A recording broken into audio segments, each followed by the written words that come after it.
Oh, hi everyone, and welcome to the Scratticus Academy. We are back. It's Monday, which means we're back in Dunera. Before we jump straight in, please check out all of the links that are currently in chat. And a huge, huge thank you for our wonderful sponsors who we could not do this without. Yeah, makes sense. Bird in the Storm and also Mage Hand Press. You can see links to their merch and other information over there. Other than that, let's hop around and say hi. Let's say hello to Jagon's Gold. Hello. Hello, I am Jagon's Gold, or Jay, and I play Paula Packer. I'm so nervous for tonight. We left on such a cliffhanger. We didn't even play the intro music. We just are cutting straight to the creepy stuff today. So I've been preparing for this mentally all day by listening to the really intense Game of Thrones music and giving myself anxiety so that way I can really method act tonight. So be prepared for some shakes and shivers. Well, fun information, the name of this track is Anxiety. So other than that, we're going to hop around and say hello to John School. Hello. Hey, how are you doing? I'm looking forward to see what this new twist is all about. Tolan right now has got a headache. He's been sitting with Nadi for probably an hour or so, trying to explain to her, in-depth, PhD level magic theory. And yeah, it's going really great. And the cabaret, because that just really threw poor Tolan. And feathers, yes, and feathers. He's doing that. He's just deep breaths. He's gonna make it, and so it's gonna be interesting what happens if the lights go out. I don't know how big this blackout is. We'll see. Oh, I'm playing Tolan Folk. Great to see you. Perfect, thank you. And then we're gonna hop over to the very lovely the Crafting Muse, or V. Clearly Nadi has left an impression. Hi everyone, I'm V, I'm the Crafting Muse, and tonight I'm playing Nadi. She is a lovely young lady who, she's realizing, thanks to Mr. Tolan, sir, that she might have a little bit more to her terrariums than she realized, and chances are she's really trying very hard to understand what Tolan has to say, but as far as she's concerned, it's dirt, it's a plant, and it's glass. Love Nadi's approach to everything. And last but certainly not least, Julie. Hello, I'm Julie, or J Grave Arts. Here I play Charlie Blake, who is no longer on a roof, so that's a start. I believe we're getting groceries at present, so it's a nice normal afternoon or evening wherever we are right now. And like Jay said, I'm curious to see how far this blackout goes, and also maybe get some tighter security on my room. Fix that window. So as we said last week, we'll hop in where we left off. And last week, just before Paula and Matthias left the library, all the lights went out, sort of one after the other. And Paula, almost because she'd experienced it before, immediately knew that it was one of these dark figures that had entered the room. And upon throwing Matthias on the floor and then into her office, they heard the footsteps grow closer and closer. And we find Paula and Matthias sort of pressed up against the wall at the side of her office, away from the window, in this glass door, as this dark figure reaches out with its hand, and you can see it sniff the air as it reaches for the door handle. Paula, what would you like to do? Matthias, the window. What about the window? What about the window? We are so high up.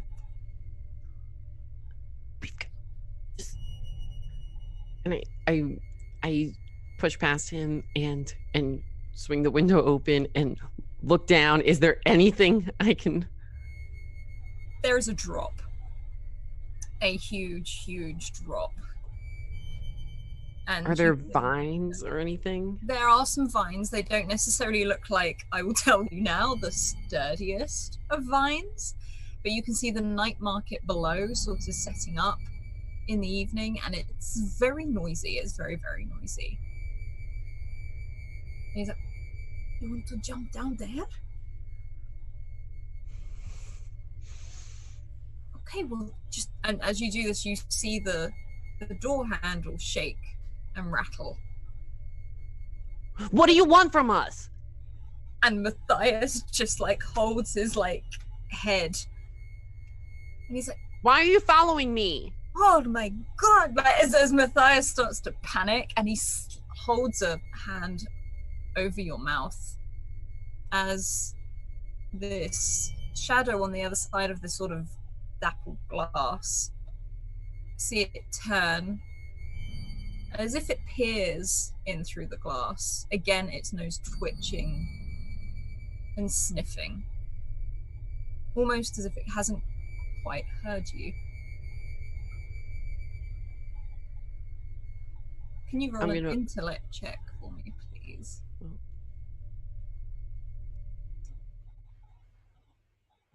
5. You know your library. You know it inside out. And you hear within this library, outside of your office, maybe another 3-4 pairs of footsteps. That same slow walk, that trudge. And as some of them seem to walk that little bit closer, the rattling on the door handle stops, almost as if it's been distracted by these other footsteps that have come into the library. Students, those are my students. I don't think this is students. Do they all walk in formation? And you can hear, it's like they all walk in time with each other.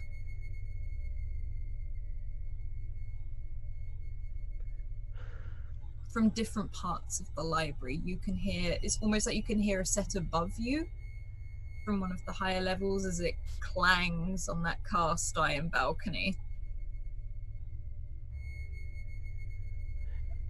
I'm gonna try to peek, like just inch the door open and peek through. Okay. You roll me are you doing this quickly or are you just doing it slowly? Slowly. Okay.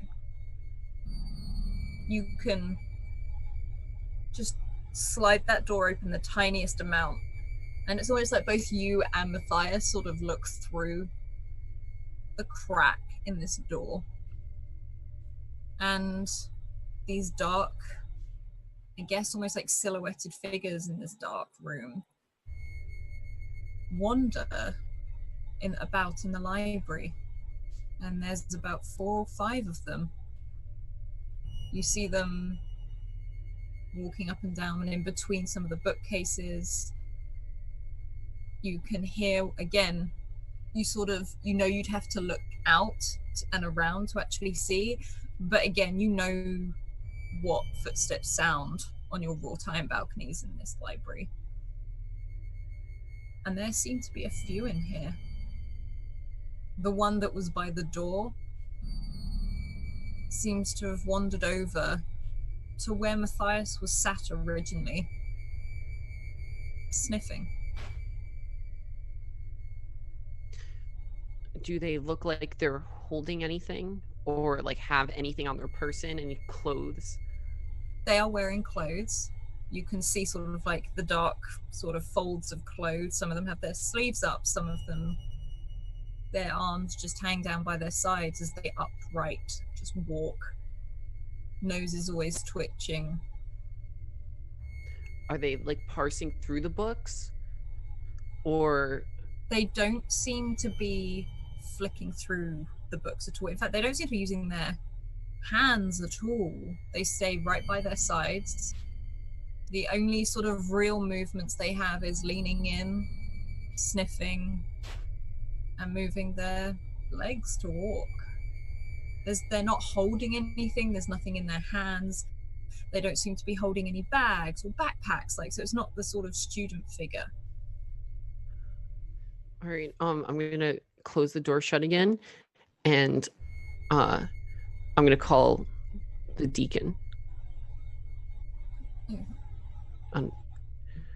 Or I'm gonna try to call the deacon with my cell phone. You can ring and ring and ring, and he doesn't pick up. I'm trying to call my brother. He's here in the school, so I figure, I don't know, maybe he can get someone to help us. Are you sure he's in the school? It's like, no, it's like 24 hours, but there's no one here.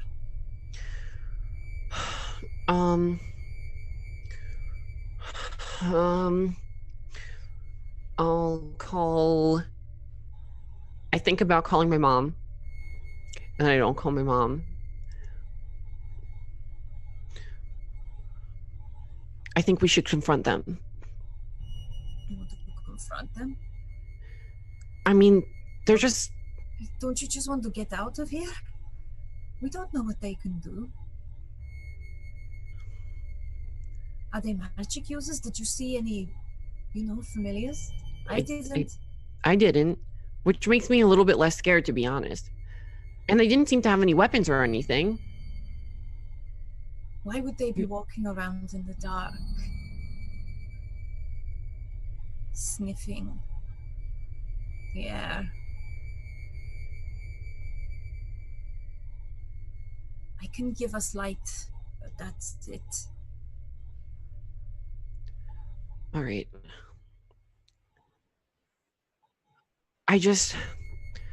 Yeah. We can get out, but while we're out there, let's try to keep an eye out and see if we can figure out what they're after. Agreed. And then we close the door behind us, lock them in. Do you have a key? I have a key. Okay. Also, I have like 4 bags, so maybe if you could take 2 and I'll take 2. You really want to take the bags right now? Well, I have a shift at the cabaret after this. You're going to... Okay. How about we get out of here first? Do you not have another cabaret outfit elsewhere?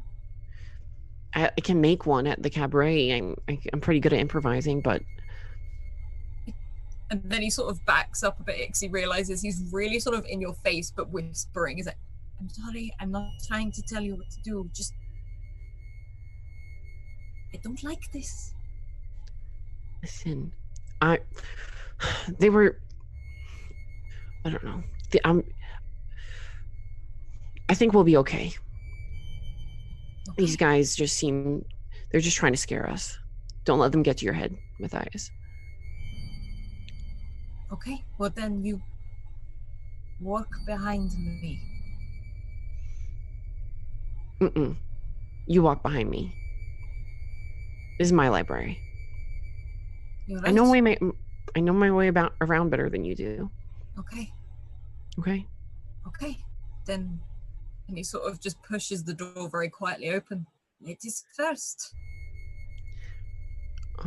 And I look to see if there's anyone walking past the door, and if not, then I'm going to try to like quietly dash from the door to behind the counter where people check out books. Yep, there's no one passing that door right now. You can easily get to there, and Matthias follows you. Right. And it is pitch black. I'm going to feel around on top of... I'm crouching behind the counter. I'm going to like feel around on top of the counter for like a pen or something. And then I'm going to try to throw it as hard as I can, as far as I can. Okay, can you roll me a might check for me, please? Just to see how far you throw it. Yeah, where'd you throw this? I'm going to try to throw it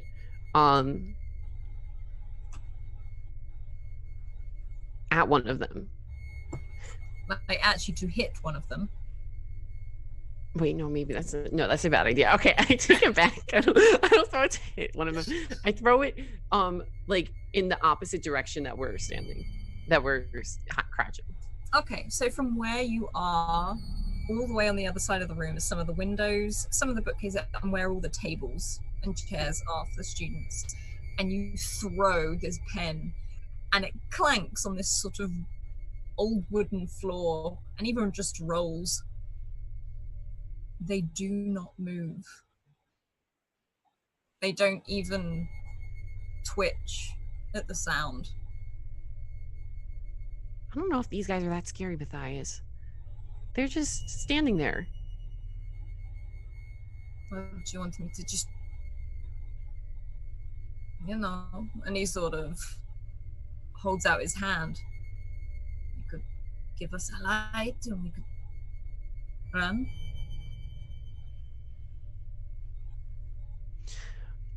I look at Matthias very intensely. I think you should go first this time. Okay. Where am I going? Out the door.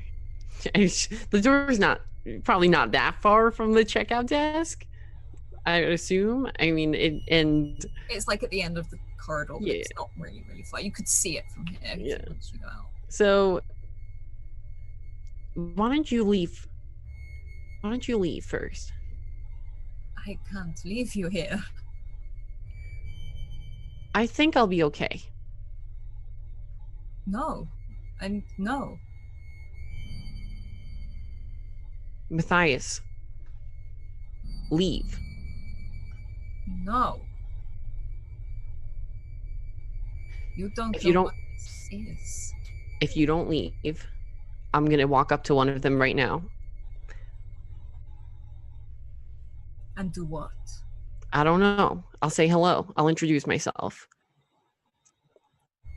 And he really sort of like squints at you for a second. He's like, no, you wouldn't. You don't know what they are. Yeah, and I don't know what you are either, and I don't know.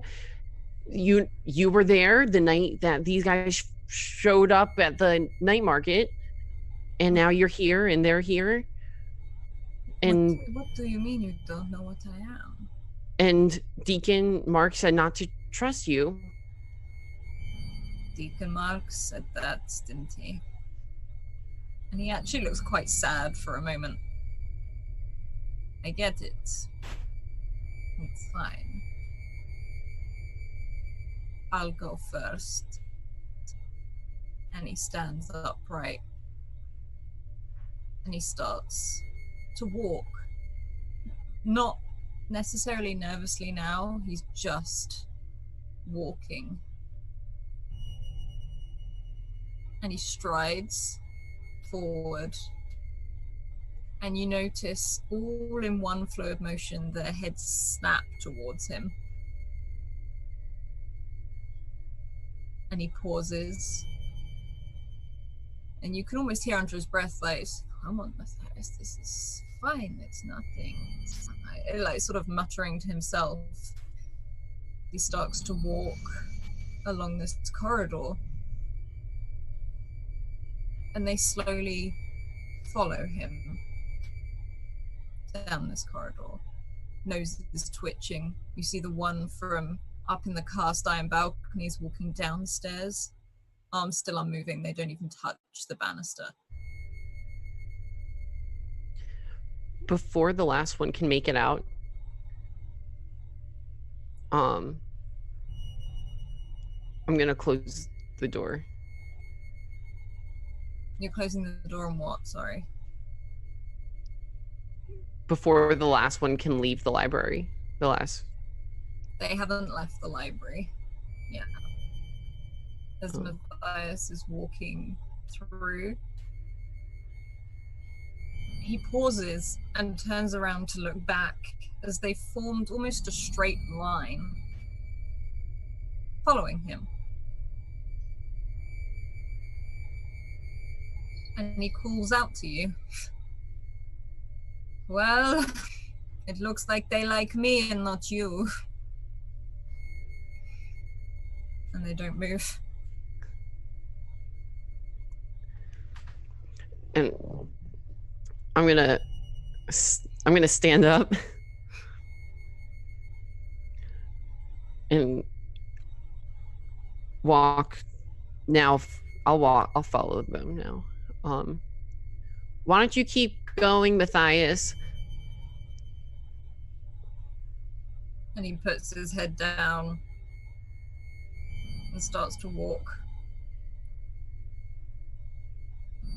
And as he starts to walk, you see Sophia, after this time, sort of this small, sort of blue, silvery ferret pop her head out of the back of his collar. And as this happens, the one in front starts to hiss and sniff at the air, getting closer and closer to Matthias now that Sophia can be seen. And he stops, sort of turning his back round and back away so that Sophia is away from this person. Is there anything you'd like to do? Yeah, I'm gonna walk up to them. Which one are you walking to? One at The back? one that's in the back of the line. Mm-hmm. And I'm gonna try to like turn it around to look at me. You turn it round. It sort of rocks slightly as it stands itself upright. And you are faced not with a shadow, but with a man. In everyday clothes. Greyish skin. Sunken, staring eyes. And he looks right through you. His eyes glazed over. He's blind.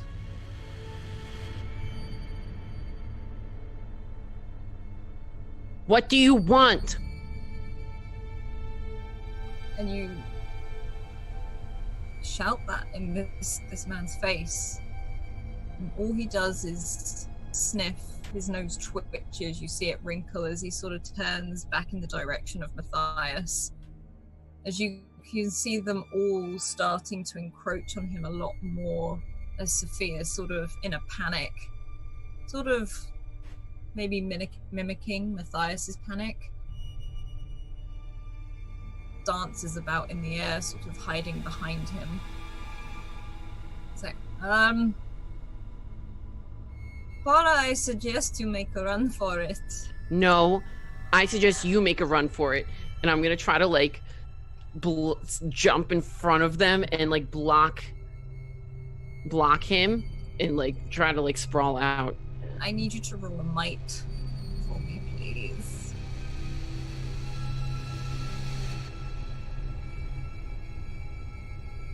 I should have spent effort on that one. This person, again, almost as if they don't see you, brush past you, almost knocking you over. You actually feel like a force sort of knock you back as it starts to walk closer and closer to Matthias. Okay, this is, you've seen their eyes, right? Matthias, you need to run. I think they will chase me if I run. I have another idea. And at that point, I'm trying to like maybe like tug on their, like while I'm like still on the ground and like trying to like tug on their pant legs or something to like slow them down. Matthias sort of reaches like his hand out, pushes Sophia aside, and that blue flame bursts in the center of his palm.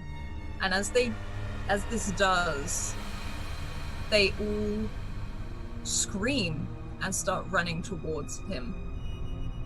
And he casts aside this flame, throwing it to the other side of the library, and you see what looks to be just one of the students' chairs catch fire, and they follow it. It's like, okay, now run, and he doesn't seem to be leaving without you, effectively. I'll get up as fast as I can and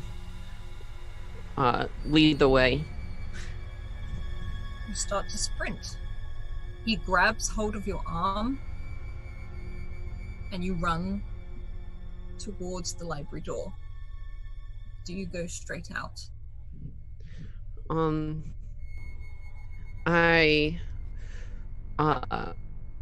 I look behind before we step out just to see if they're still distracted by the fire. They seem to be almost, you can see the fire dying out, but they are reaching out, trying to touch it, trying to just get as close to it as possible. He's like, come on, we need to go. And as I close the door behind me and begin locking it, I turn to Matthias and can't just go setting fires in libraries. That's all books, that's paper. It's a controlled fire, it's okay. I know you may find it untrusting and scary.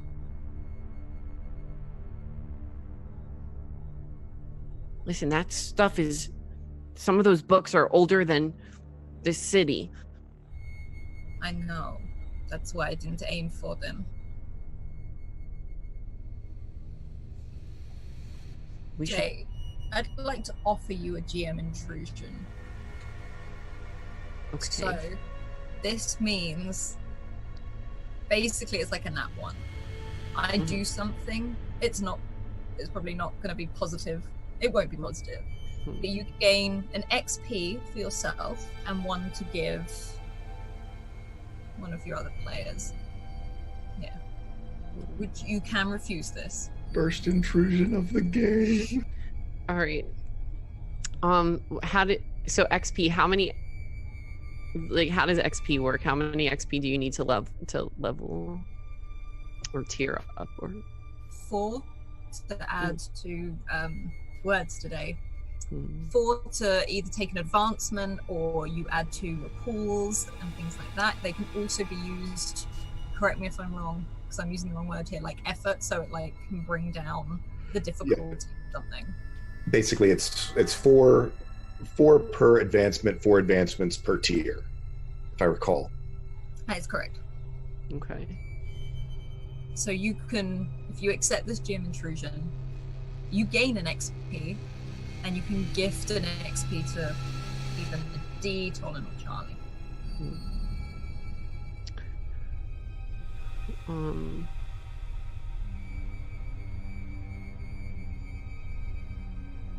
I'll accept the GM intrusion. Okay, and who would you like to give the other XP to?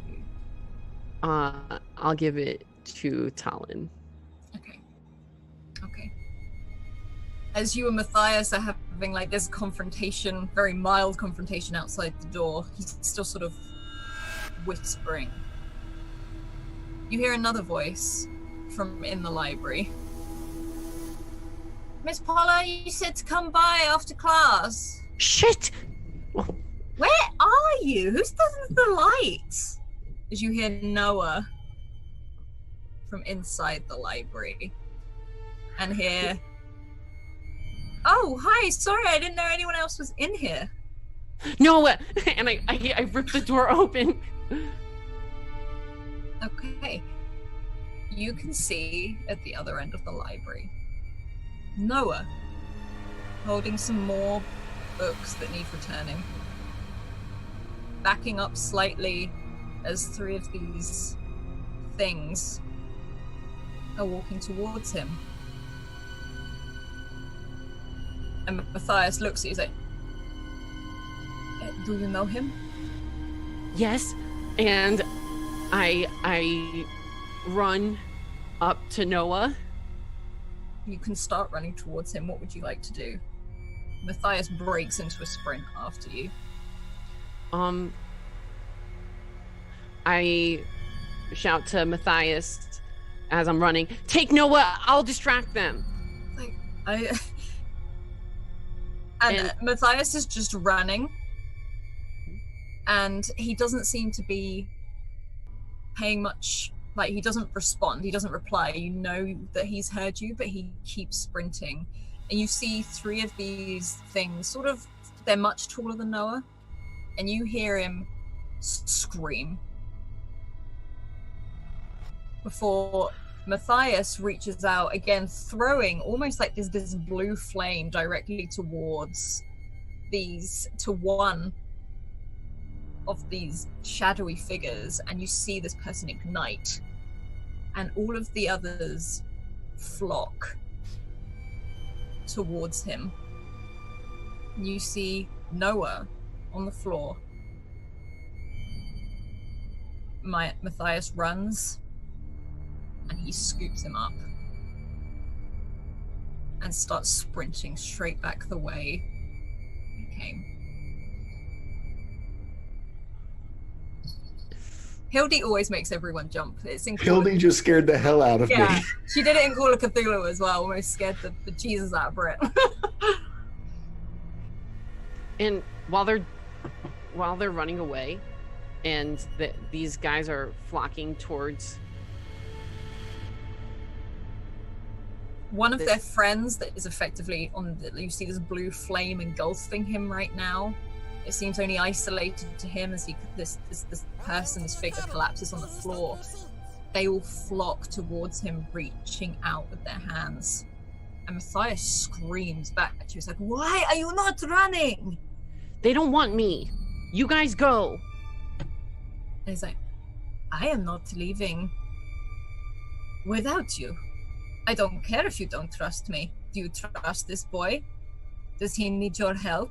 And you see Noah laying limp in Matthias's arms. That little red sort of salamander just sort of flopped half in the pocket and half out of the pocket. And it's dull.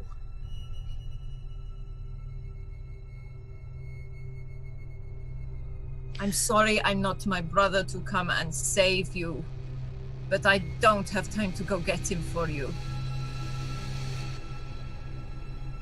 I don't want to leave these things here. Lock them in and then you won't. You can come back later.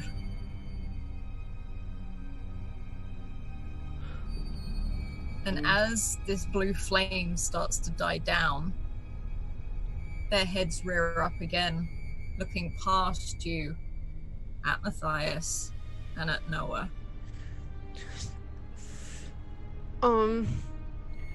Okay, all right, run. I'm coming. And I'll reluctantly turn around. He sprints. He leaves one hand on the door, waiting for you to run past as they all break into a sprint. I need you to make a speed check, please. Okay.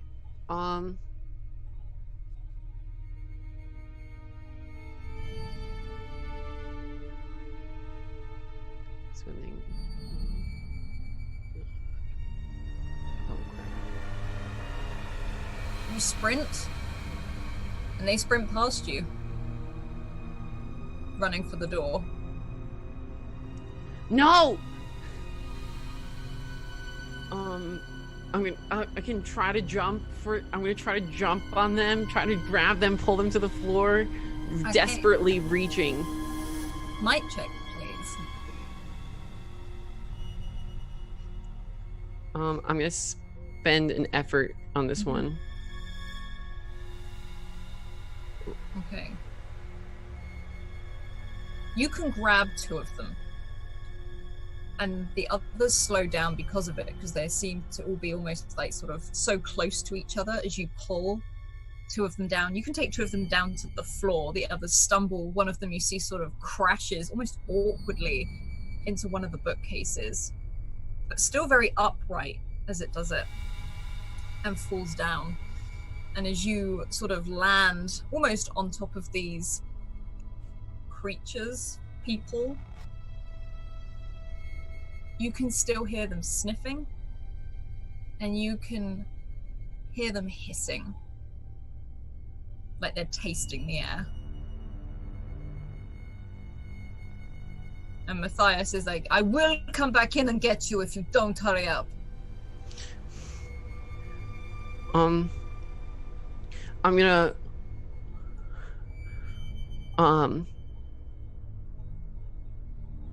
He starts to put Noah down outside the door to come back in.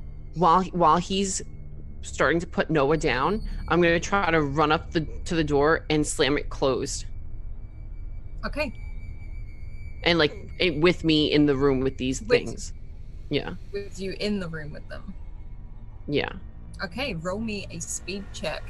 So you gotta go against Matthias. I don't know why I'm looking in Twitch chat for your roll. Okay. There we go.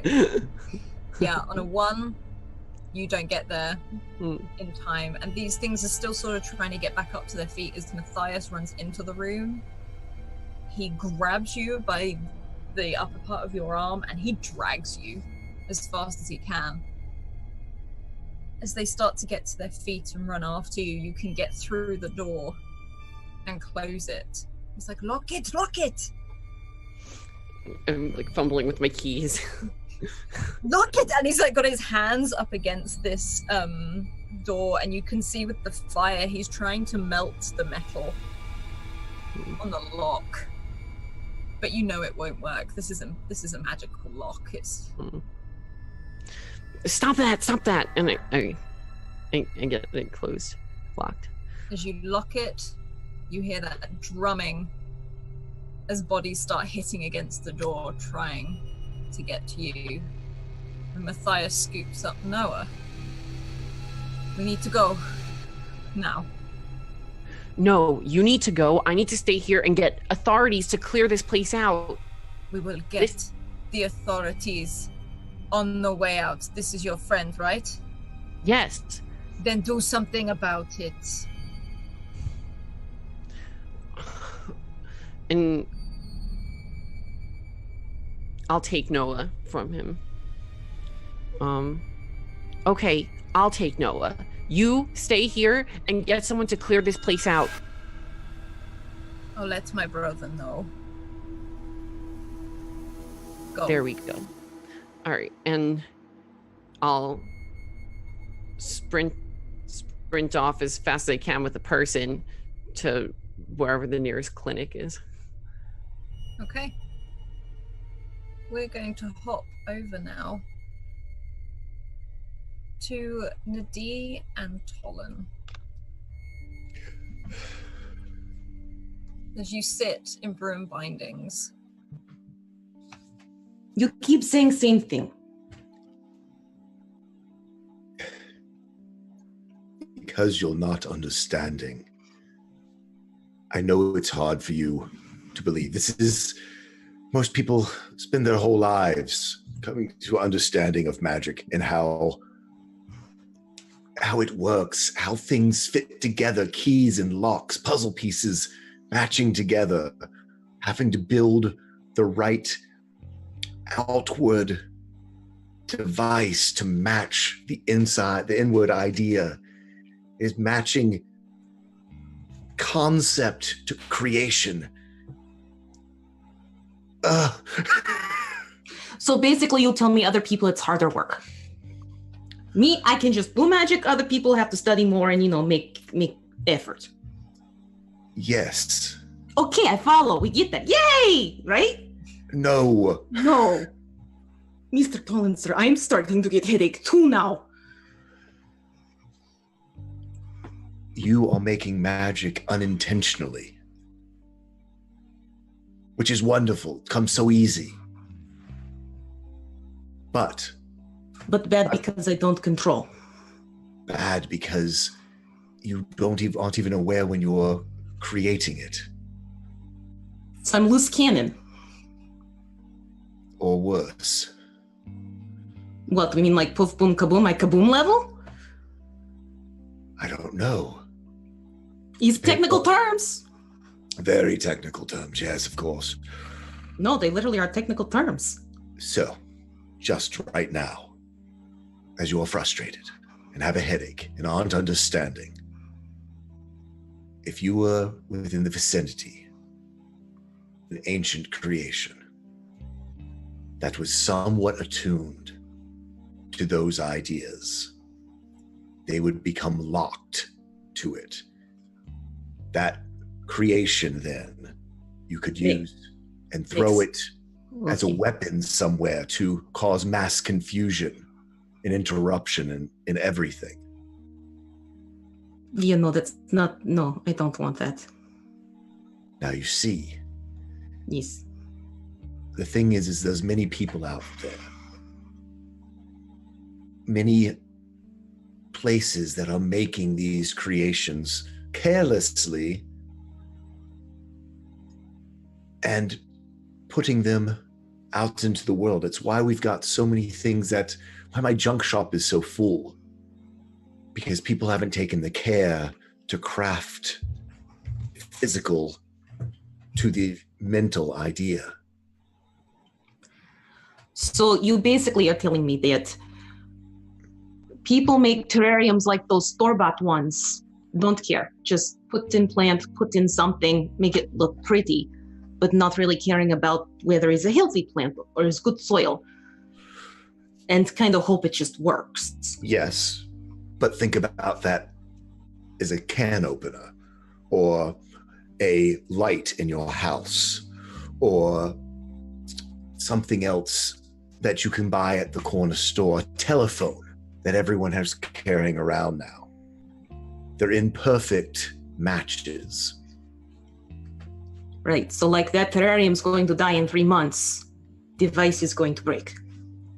Device is going to break, or it comes across someone like you, that it was mistakenly made to be the perfect match for your frustration and your headache here in the shop today. And those two things locked together, glued by the magic of this world. And a whole new problem has arisen other than just a broken phone. Don't suppose tinfoil hat will help with this. Not so much. So what do I do?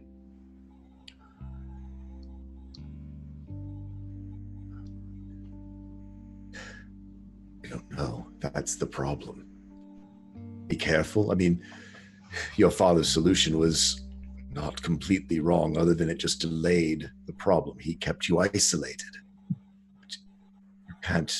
You're a person. You can't live in a terrarium your whole life.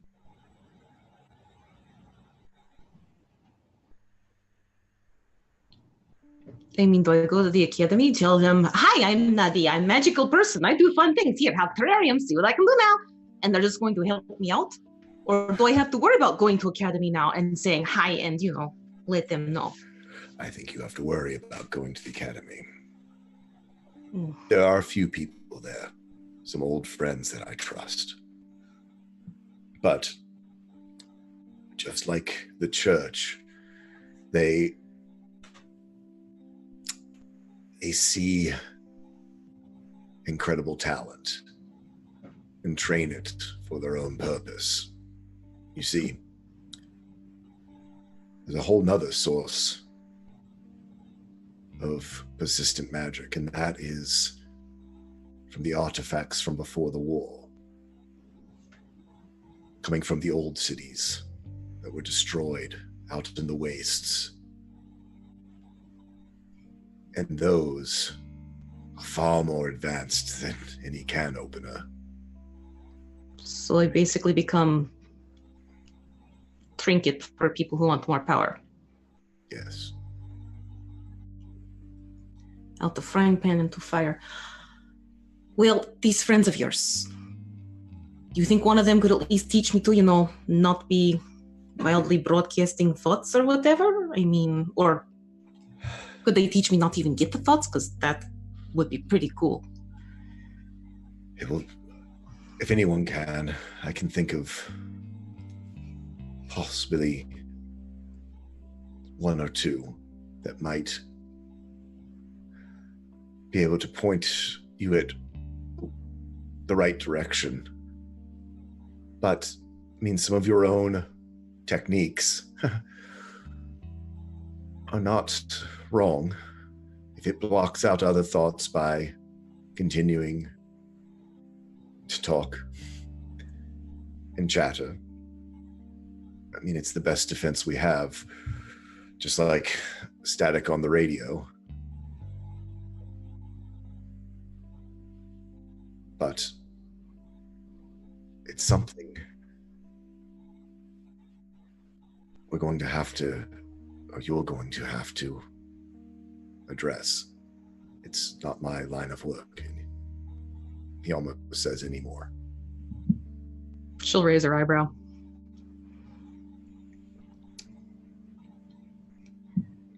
I don't teach people anymore.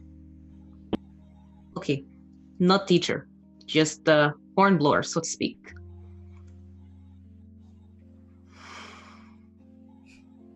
Yes? If you can help me find someone who helps me out, great. Because quite frankly, it's tiring to keep up conversation when no one wants to listen. I'm sure it is. It's probably tiring to always have a background buzz in your head as well. That's why the music is nice at Polis. No buzz, just music. It's also why Kibere is so nice. No buzz, just the music. Now that's a thought. What thought? Oh, those new things everyone is wearing. They have music playing in their ears all the time. Oh, like they shoved in and then they kind of... Yeah, those things. I mean, I don't have one. Maybe I could ask or try to get one. Well, I mean, with job, maybe I can actually buy one for myself now.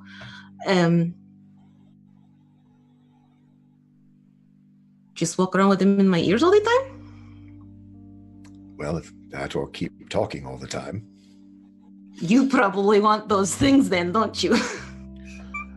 I would say I do have a preference, but this is about you. This is the life you're going to need to lead at least for a little while. Or with all these strange things happening around, I have concerns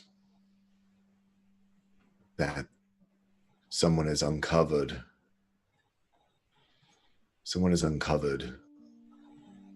an old creation and found a match that is not good.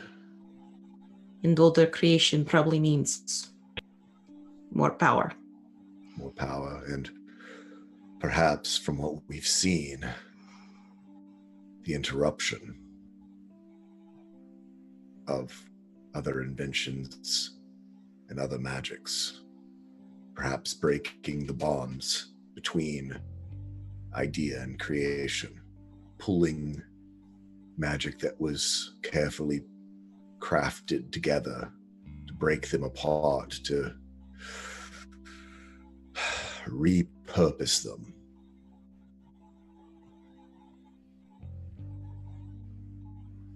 If someone can do this, can it be undone? It depends.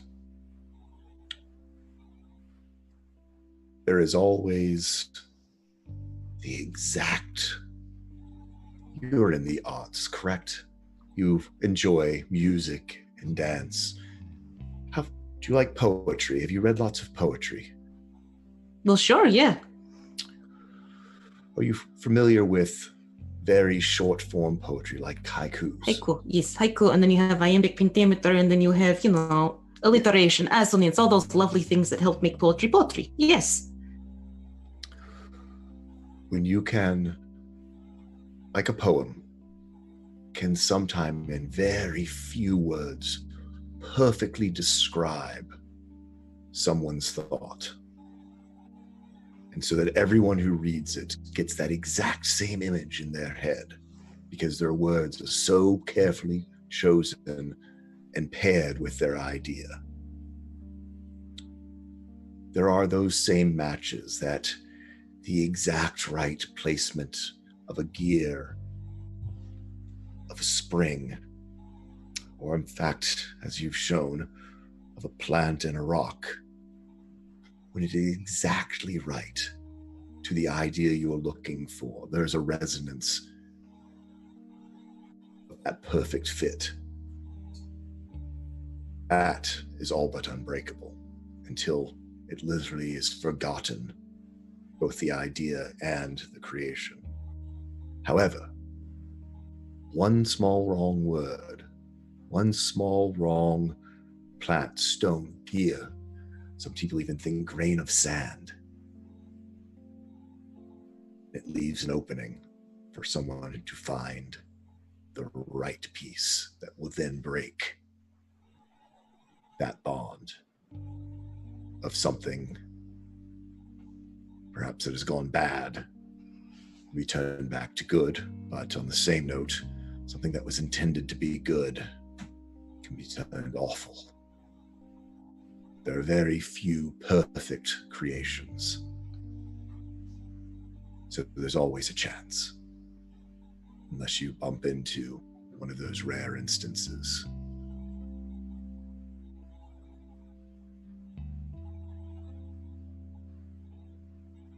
I don't want to be responsible for any hurt or any pain or anyone doing bad things. I know.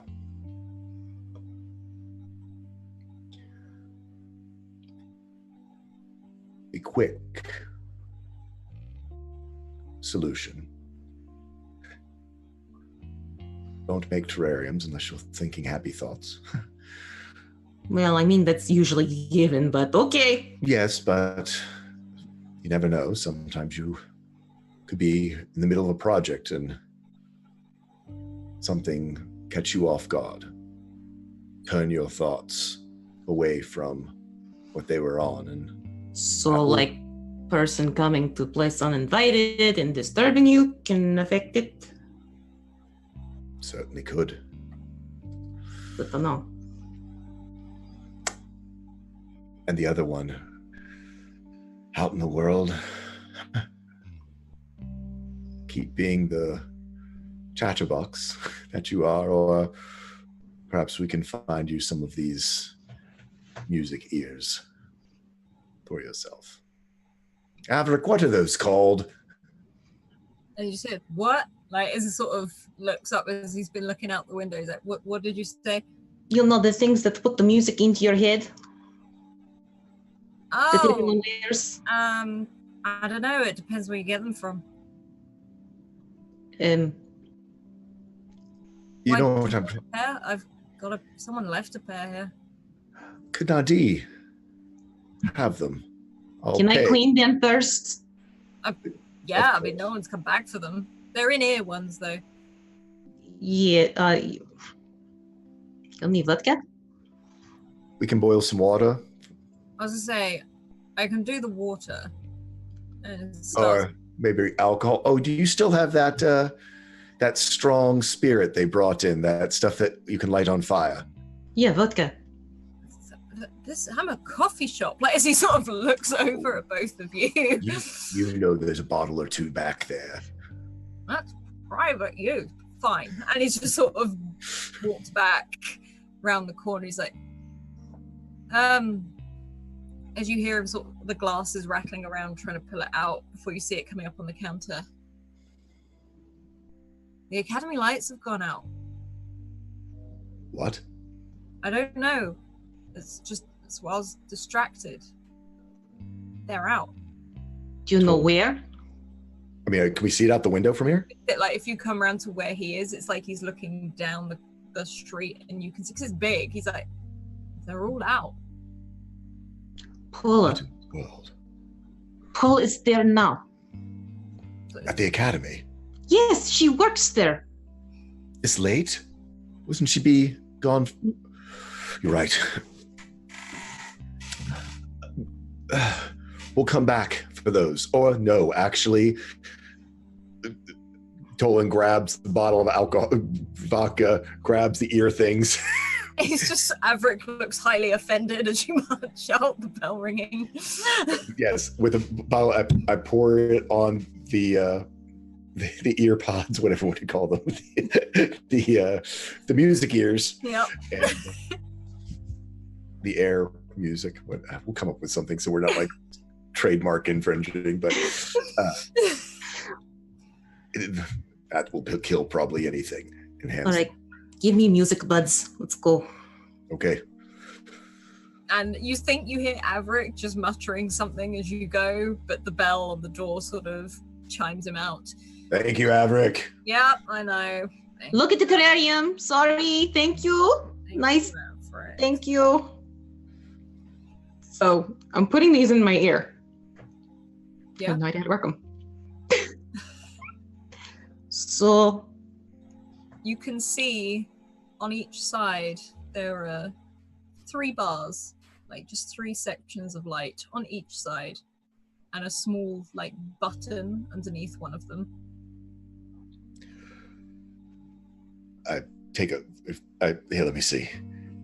With my tinkerer skill, can I figure this out of how to turn the thing on? Oh, we got a frozen one. She's like, I thought you were totally giving me the look of.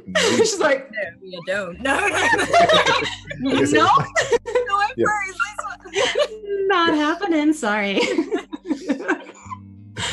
With my tinkerer skill, can I figure out how to turn these on?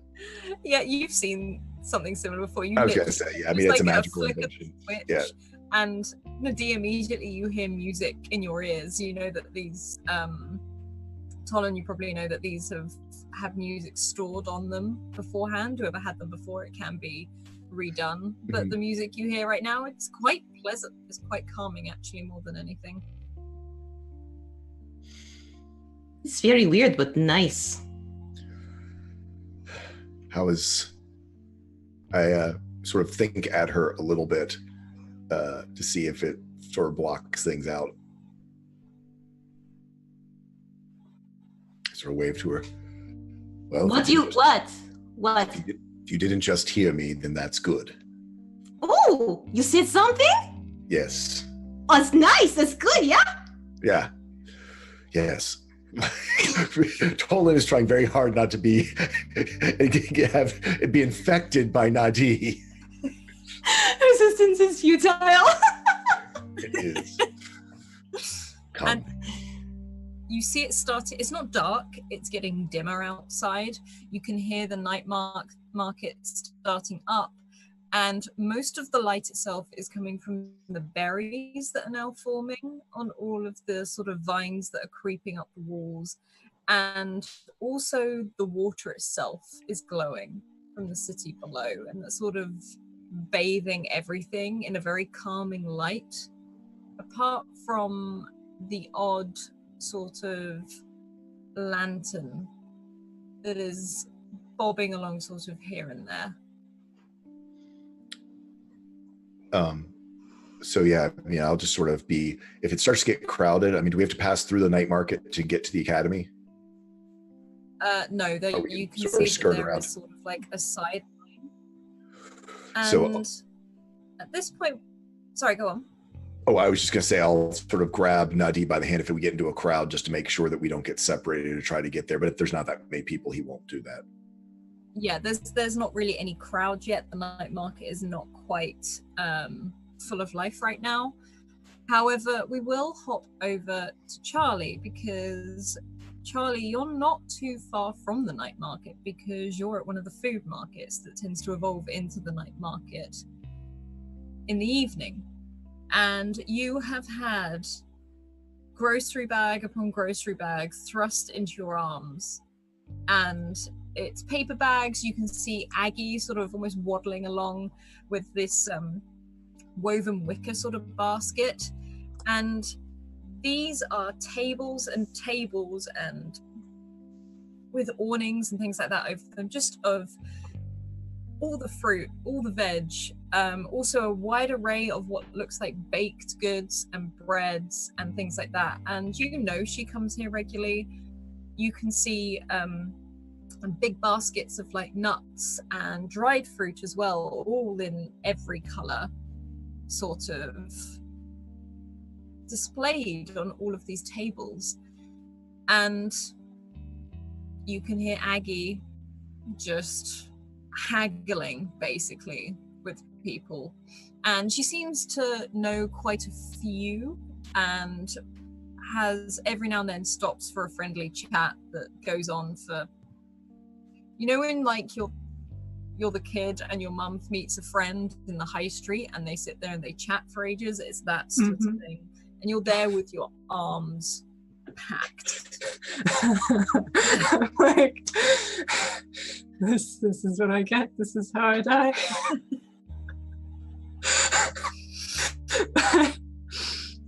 After a conversation, after like the 5th stop of this, I think with arms packed, just kind of lean around and just be like, Aggie, I don't know how long I can hold these. Yes, I know. I'm sorry, dear. I'm sorry. I've got to go. And she sort of like says goodbye. Again, it takes a little longer than average. She does manage to say goodbye to this person who's running the stall, giving her an extra bag of something. And she sort of smiles at you, and you can see and smell all of this amazing sort of food, and you can see the night market being set up. You can see people walking with the bits of like signs and stalls underneath their arm, and you also see a man in particular, very bright, colorfully dressed, very brightly colored, and it looks a bit more for show than anything else. This isn't the sort of clothing people probably wear every single day. And he sort of trudges along, not really carrying anything, but he walks with some determination towards the night market. And you see a young girl sort of with someone you can assume is her mother, sort of holding hands and skipping along in this night market, and a small red panda sort of roly-polying behind her.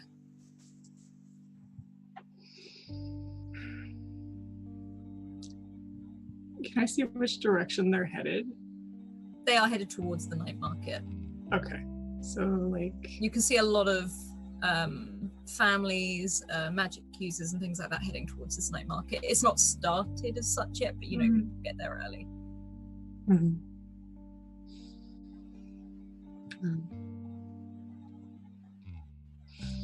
not gonna really do anything just yet, but mostly because I am encumbered. I can't do that. So first priority is putting these down in their rightful place, but I'm just gonna make a note. What are you looking at? I think that might have been the same kid that was in my room earlier.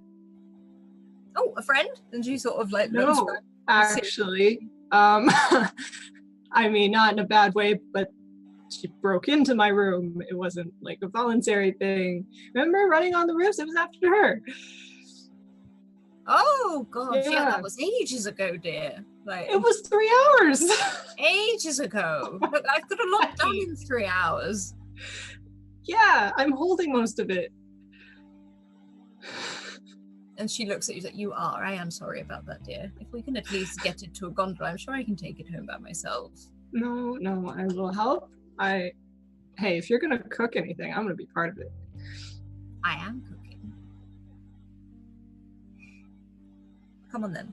I've probably got everything I need, at least, I think. I've probably forgotten something, but it'll be fine. Yeah.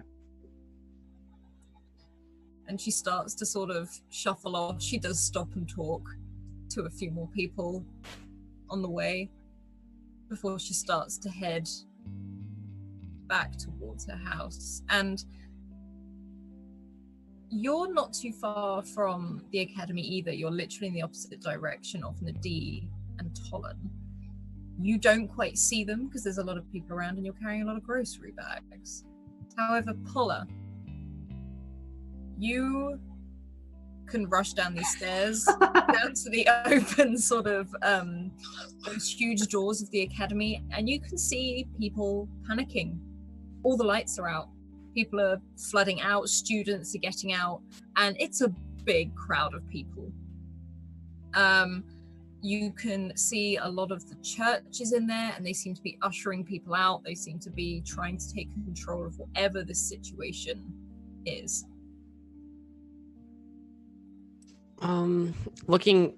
Standing at the top of the steps and looking out over all these people, I'm gonna shout, "Are there any medics?" And kind of hold the boy out.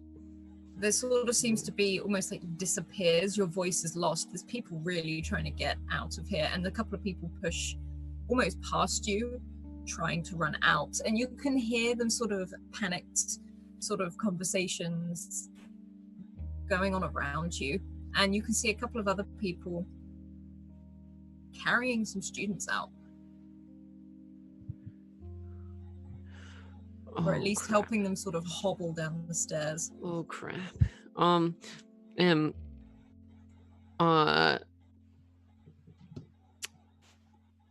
I'll take Noah. Yeah, I'll kind of join everyone else in running down the stairs. And do I see anyone that I recognize, or? You see some of the teachers, you see some students you recognize. This is mainly the entrance for the magic using section rather than the full entrance. You can see where the other side of the academy parts off in the other way, but there's people flooding through there as well. Okay. Yeah, I'm just there's still I'm gonna shout, like, to, I don't know, to anyone who can hear. There's in the library, there's people in the library. And you see a couple of people look up, and you know it's some of the academy security, and they sort of run up towards you and they're like, which side of the library are we talking about? The magic side. There's blind men. And they paused for a moment, confused. Thank you. And they start sprinting off, and you can hear them saying they're calling for people, like asking for more people to follow them. But I'm still moving. I'm still moving out. Yeah. Because I need to get this kid to a medic. You can finally get out of the academy because it's just chaos, and across the river you can see a bridge. There is a bridge, a very small one where people seem to be going to the boats and other places, but you can see Nadine and Tolan in one direction, and you can see Charlie. Well, you actually hear Aggie first, but you can see Charlie as soon as you hear Aggie.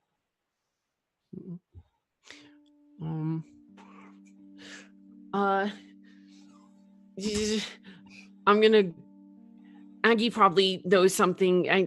Aggie probably can help, or I don't know. And I'm just gonna run towards Charlie and Aggie.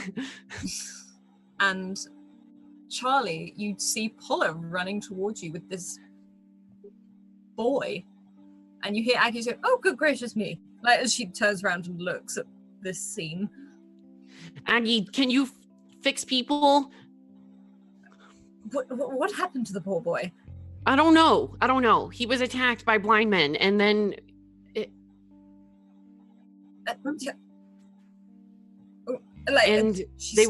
they were shadows. Wait, there's more than one?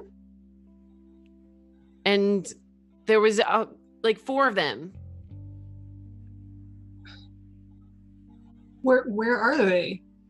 In the library. Don't rush her with questions. We don't have time for this. I don't know if he's okay. Okay, come on, come on, come on, come on. And she starts sort of hurrying both of you. Charlie, your arm's still full of groceries. Nadine and Tolan, you can suddenly see this interaction. You can choose whether or not to follow. But you see Aggie basically almost shoving these two and an unconscious, well, to you, Tolan, a boy you've never met, down one of the streets. And you know it's towards her home. Yeah. But she is fussing all of you in that direction. I want to look around and see if there's anyone following, because last time I heard about Shadow Men, they were chasing people, so... Could you roll an intellect check for me, please?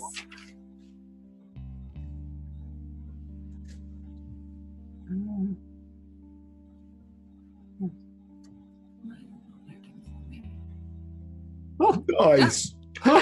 You Dying.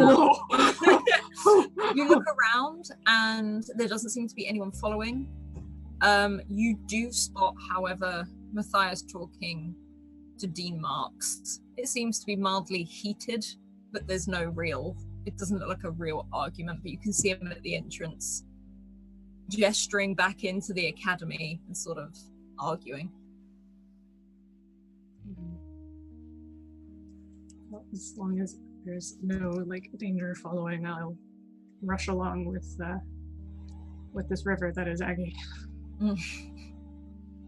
If Nadi doesn't see this because she's got things in her ears, I will sort of turn her so she could see Pola. What? There's Pola. She's carrying someone. It's Noah. Who's Noah? Noah, sweet boy, very sweet boy, loses things all the time, but very good friend of hers. That's not good. He should not be like that. No, he's usually up and around.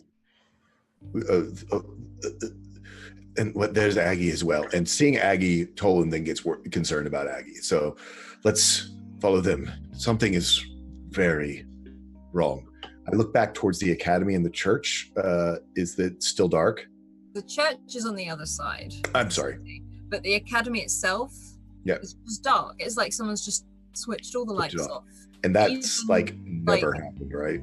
Yeah, it doesn't happen. It just doesn't happen. It's, if anything, that and the church are the two beacons in the city that stay lit all throughout the night. But you have noticed the plants have gone out. Around us here? Me as well. No, just on the academy. Normally on the academy, by that as well, where it it's like art. Mm-hmm. Yeah, the architectural lights are off, and now the magic is dying as well. Or the plants are dying as well. Yeah. Well, they seem to just not be glowing. Gotcha. Not necessarily dying. Look, normally I do a thing to see what they're thinking, but she's pointing to I'm not. No, definitely not. Let's just try to catch up. Yes, we hurry now. We go. Is this with the current or against the current to try to catch up with the people who are flooding out? You were saying we have lots of people. It's not really against, they're just coming out and you can weave your way through. You do have to do a mild trot to keep up with Aggie and the others though, because she is shoving them as quickly as possible. And you catch up just as they're about to enter the house, and you can see Aggie fumbling with the keys and that key go in. And Charlie and Pola, you see her open this door. The cats don't come charging out. They sort of wait as she comes in. She's like, come on, move, move, move. And she looks over to Pola. She's like, put him on there, on that sofa over there. Go put him down. Charlie, I need a kettle boiled now. Yep. I just go and I put things down as best as I can, as quickly as I can on counter space, and start a kettle. And if anything, try and give it a little boost to go a little faster. Yeah. I lay Noah on the couch, and I'm just petting his face and worried. He is breathing. You can see his chest rising and falling. It's almost like he's just been knocked out, sort of thing.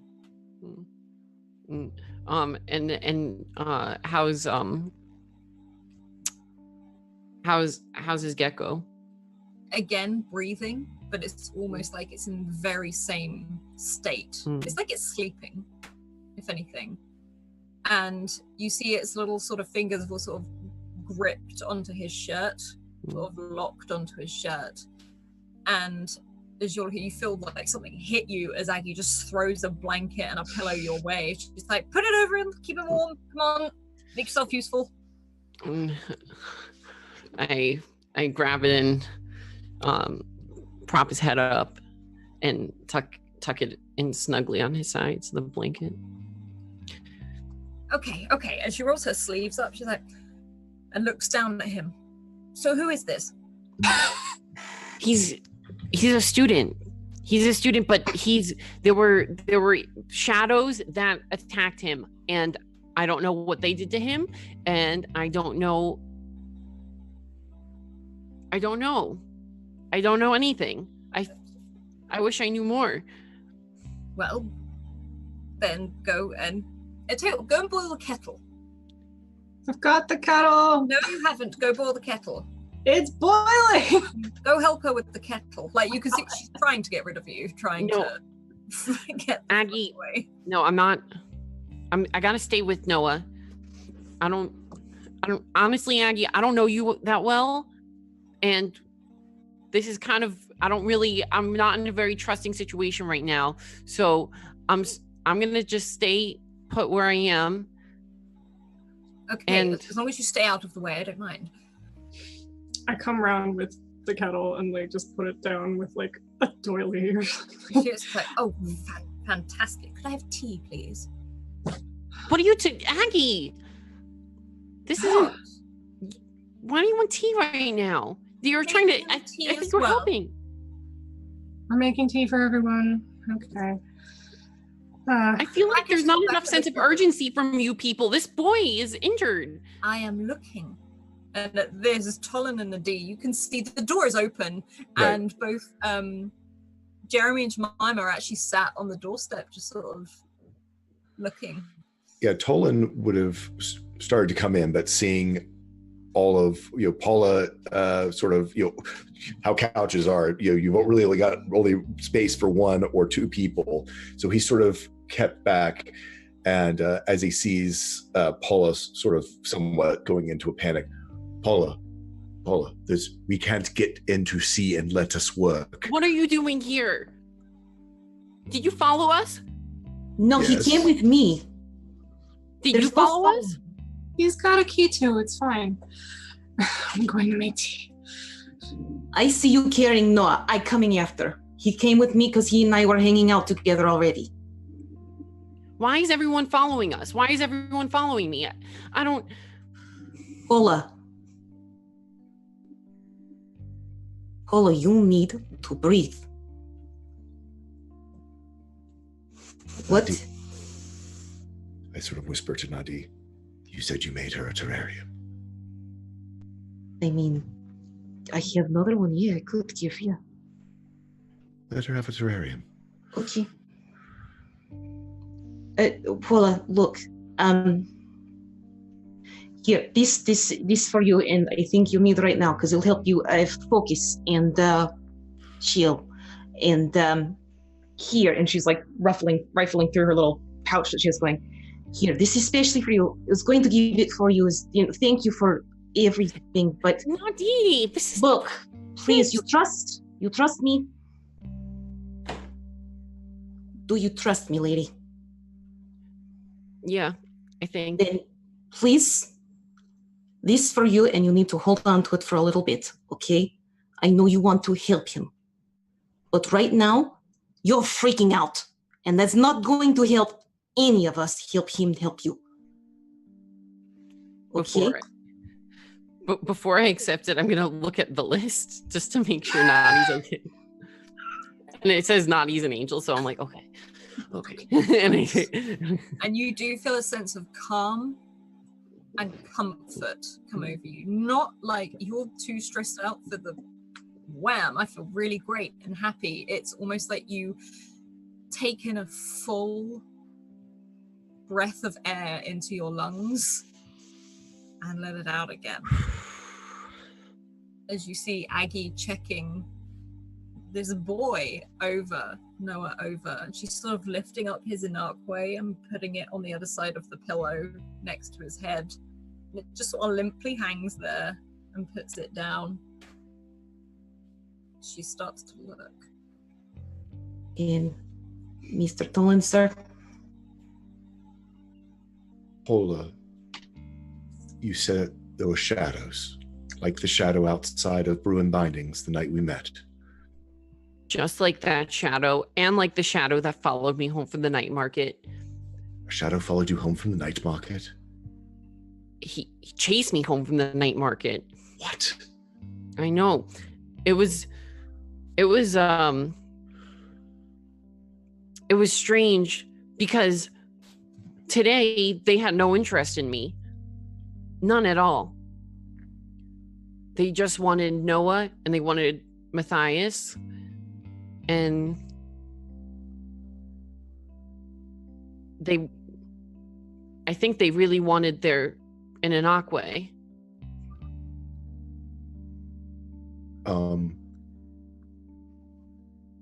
So, and one followed Nadi home last night as well.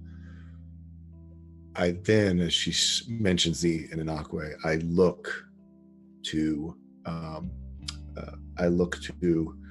Noah's and see if it seems healthy, if it seems distorted, if it seems clear, or whether it's lost, if it started to lose vibrancy, almost desaturating. Roll me an intellect check, Can I use focused? Yeah, as an asset? Mm-hmm. And I am going to spend effort on this because this is and this is an intellect. Mm-hmm. Let's see if I did all the things right. Yeah. 17. On a 17, you look at this small sort of gecko, this salamander type thing, and it's not as bright. It's not as vibrant. The color is like when you leave red material out in the sun for too long and it's just faded that little bit. It is breathing in exact same time with Noah, but it's not distorted. There's nothing to that effect. And you can hear that song very quietly, but it's there. It's almost like it's just so tired.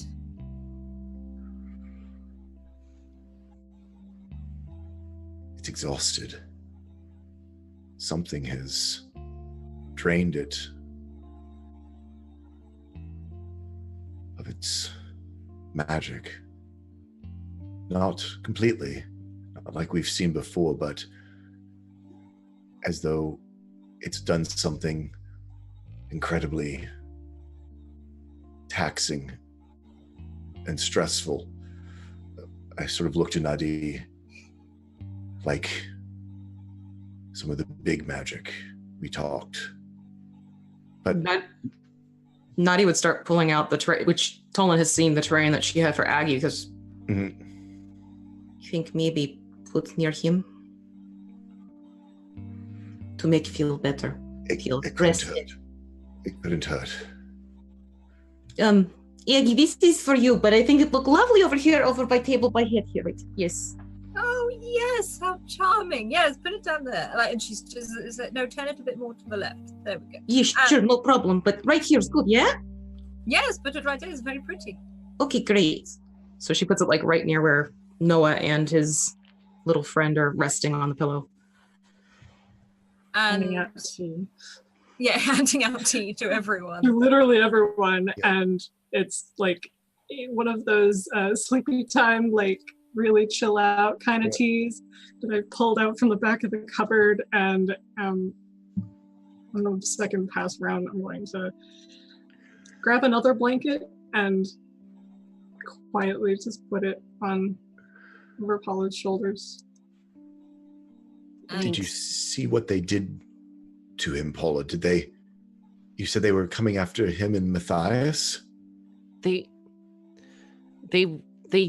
were coming. They saw Matthias and they were smelling him, and then they weren't especially interested until after Sophia came out, And then they got excited and chased him. I think that they were trying to sniff out in the Inanakwe, I think. That would make sense. And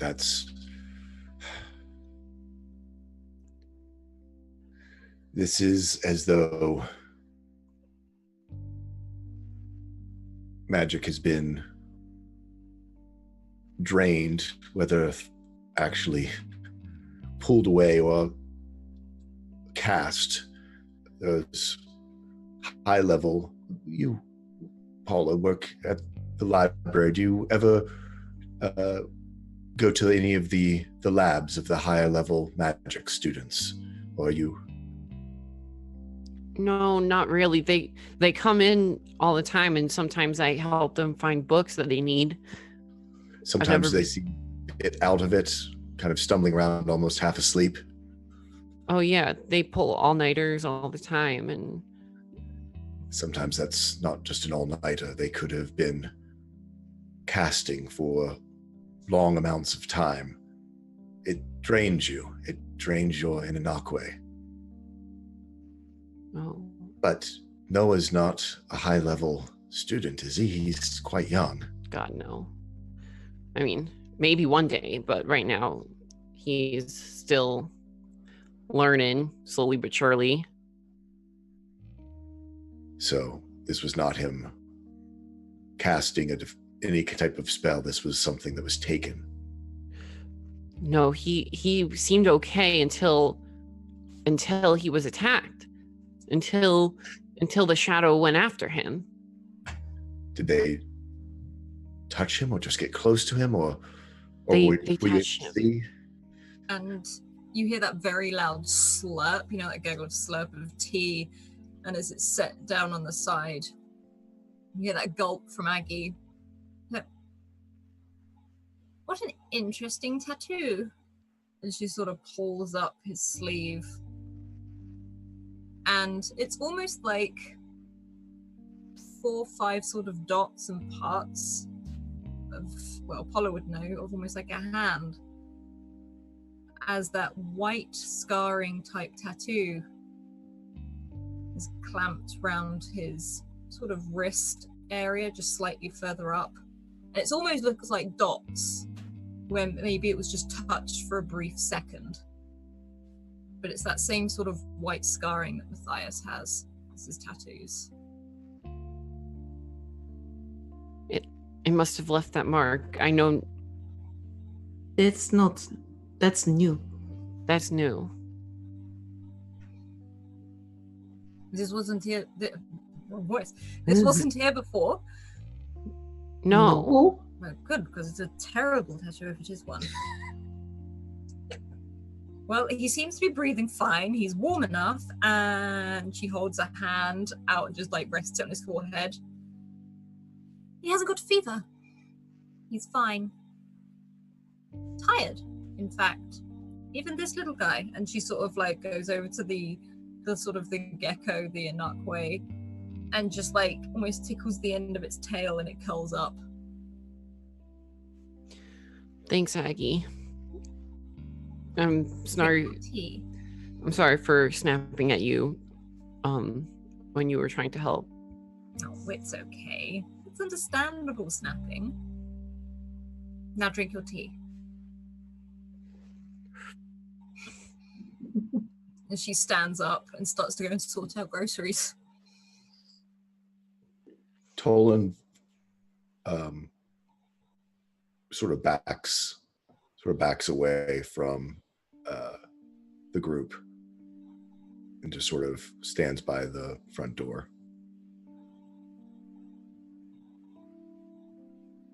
Keeping guard. Just watching. I'm just gonna get up and help with groceries. Now, are you all staying for dinner? Something tells me if we say no, she's going to make us stay. So say That yes. wasn't a question. Yeah. Of course, yes. That'd be lovely. Thank you so much. I haven't eaten. Does tea count? And she looks mortified at that. So, sit down. You can have some biscuits whilst you wait. And she sort of takes this tin and, almost not looking at you, Charlie, just thrusts it into your hands. Like, offer Nadine some biscuits.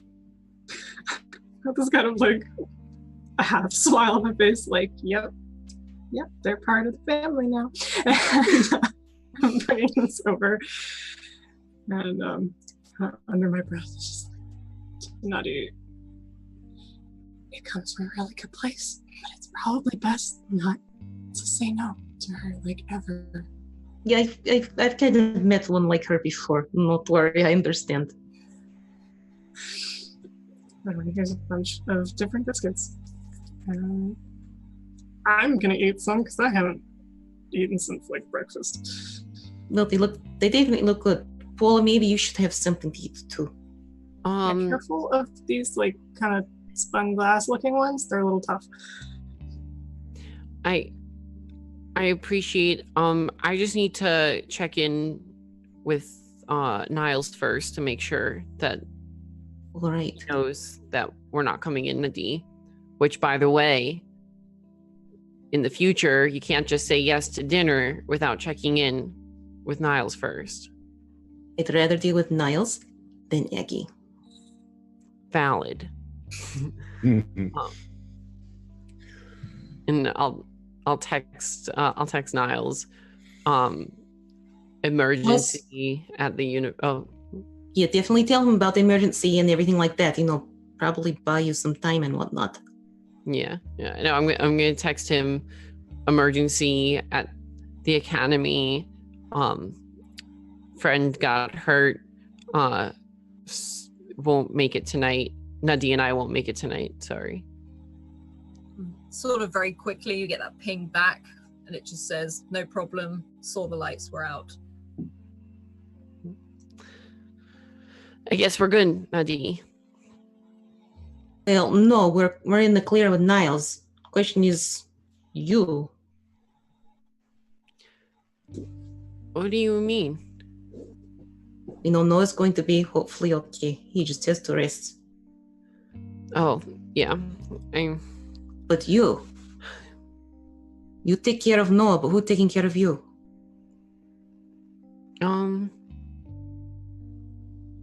I mean, my mom helps me out. Okay, well, you have mom when you go home tonight, if you know, that type of thing. But I mean, right here, right now, what do you need?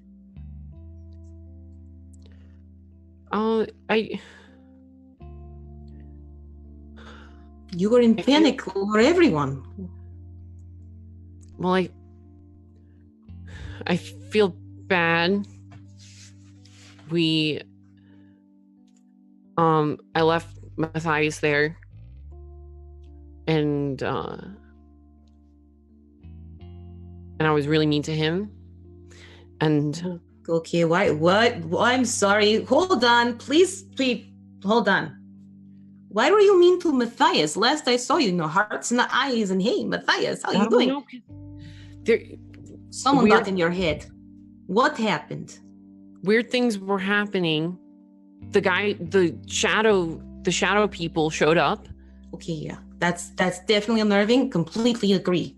And Matthias was there, and I got chased home from the night market on the night that Matthias offered to walk me home, and I said no. So okay. I don't know. I'm just trying. And someone told me that I should maybe not trust him. Okay, and that's the in between. The someone who.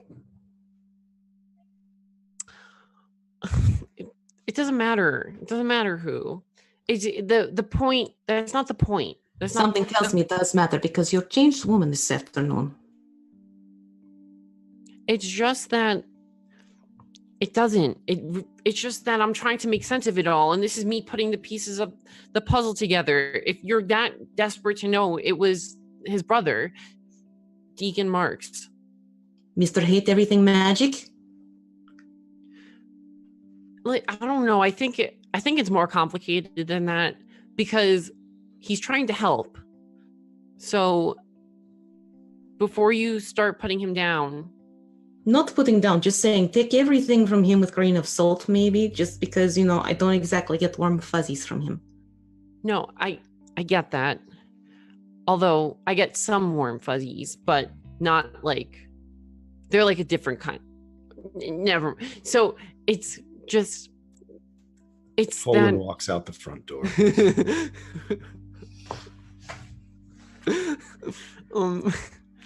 It's, listen, Adi. I'm not taking anyone's word for granted. All I'm trying to do is gather as much information as I can and make sense of it. And sometimes that's really stressful. And when you're put on the spot, you have to make decisions on the spot. And I was in that moment. It was fight or flight. I either die here in this library at Matthias's hands, or I try to, I don't know. Okay, hold on just 1 minute. First of all, you need to breathe again. Just saying. Just inhale, and then exhale. What is it? Inhale the good stuff, exhale the bad stuff. Though I always thought that was weird, but seriously, just breathe. And I get what you're saying. I do. Okay? But first I hear you saying Matthias helped you. Right? He helped you. He helped Noah. Yes? Yeah. Okay. So, add to your research. Actions are showing your interests in terms of being safe.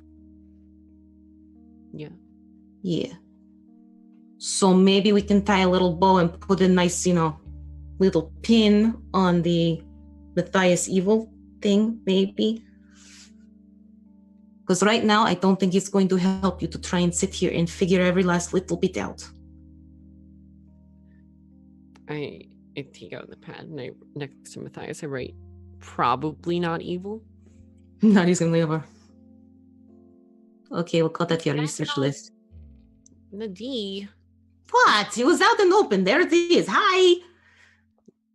There's my private list. Okay. I just like to keep track of things, is all.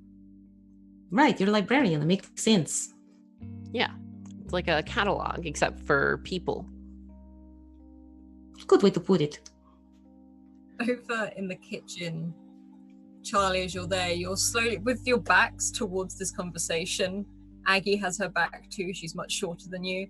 And she's just, so she very obviously trying not to turn around. She just passes you a couple of onions, a knife, and a chopping board. Is Matthias the chap with the blue hair? Yeah, they're really colorful. Yes. Oh, okay. Okay, good to know. And you could. No, he seems nice.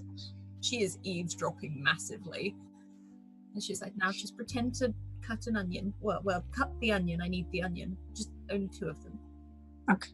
Smaller than that. I'll give it here." And she just starts to take it off you, and then passes you carrots instead. I will continue shopping carrots, and at some point I've gone and refilled tea. After the 4th thing that she has just grabbed out of my hands, it's okay, I'm just gonna go do tea. I'm gonna put one of the cats onto Noah's legs. Just curling up. Yeah, just comfort weight. But not super close to his face because I don't know if he's allergic to cats. So it's okay, we'll just keep him over here. And carrying the other one around. Charlie, you didn't have anyone chasing after you, did you? No, I stayed right here last night, and actually I did some chasing today. There was someone who broke into my room, and so then I chased them all the way up to Poison Tree. That's a big deal, Charlie. Yeah, that's. I mean, okay, so maybe we change the positioning, but that's an event. Yeah, I don't think it's related though. I mean, this person wasn't a. This is like a little kid. I think. Wait, the little kid was hiding in your place? Yeah. Broke some planters and broke my window. Did they take anything? Not that I could tell. They moved everything by like an inch though, and that was kind of the worst part. But yeah, I think I saw her again as we were leaving like market area.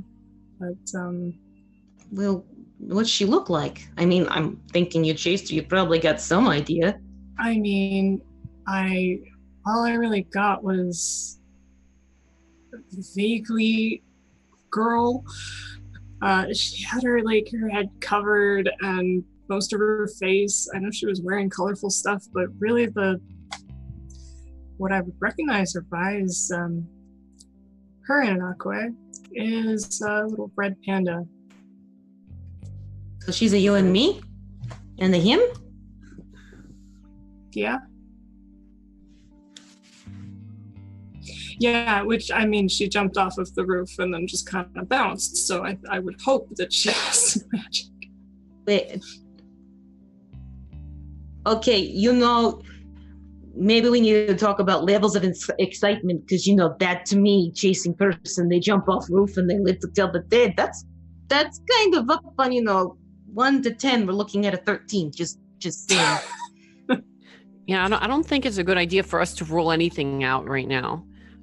Especially children who bounce nicely off roofs and live. Yeah, that's pretty shady, if you ask me. That's not normal. Definitely not normal. And I write in my pad, red panda girl, do not trust. Okay, more research. Look, I have room at my place. If you want to come back to my place, maybe, I mean, you're welcome to, Charlie. It's just, I don't know if you want to be at your place with people breaking in and moving things an inch. Yeah, I might not go back there. At least I know I have a spot here, and with you. I'm just saying if you want to... I mean, you said you were followed last night, too. Well, yeah, but it left me alone, so I don't know. It didn't... I have what I need at home if they should come around. At least that's kind of what Mr. Tolan, sir, and I deduced this afternoon. Speaking of Mr. Tolan, sir. Yeah. He stepped outside. Yeah, Since I'm already up with Kat, I just peek around out the doorway. Is he still there or just outside? Tolan, yeah, he knows better than to skip on dinner with Aggie, because he will never live down, but he's just sort of loitering out in front of the house, just sort of this close to wanting him to smoke, because I would love the idea of him outside having a cigarette, but I don't think he smokes. I think he's probably fiddling with his hands, maybe he used to smoke and has given it up, and so now he's trying to figure out what to do with his hands. I mean, we've all had, I certainly have had friends who've quit smoking. They're still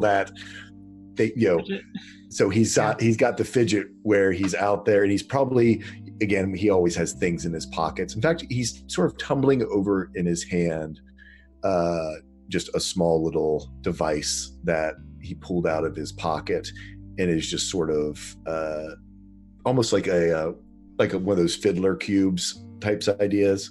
It almost looks like one of those that he's got, but he's sort of leaning against, just around the corner, sort of almost by the gate that enters the back garden. He's just sort of leaning against the wall there, and he's trying to look down the street, even if it's just he's looking at the sky to see if he can tell whether or not the lights from the academy have come back on.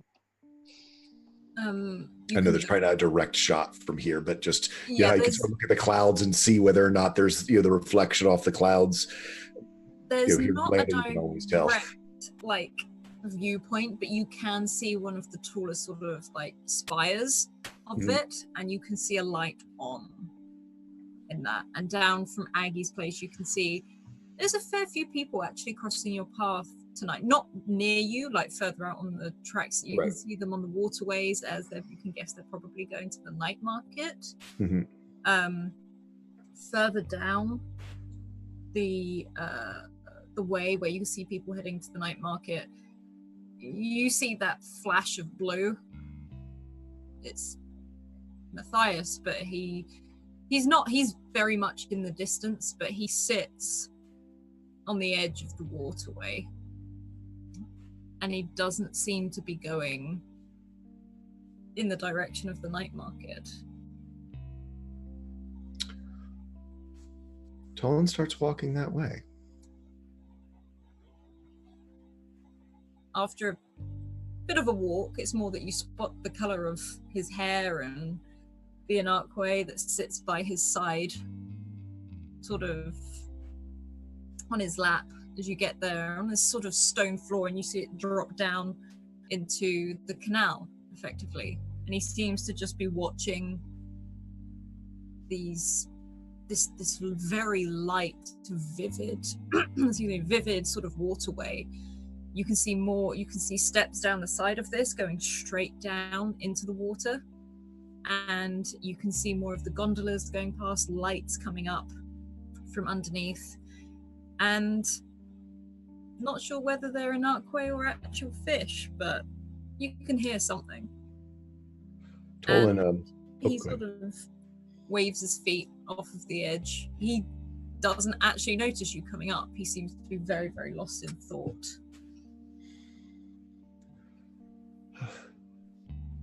Room for someone to have a seat, Matthias.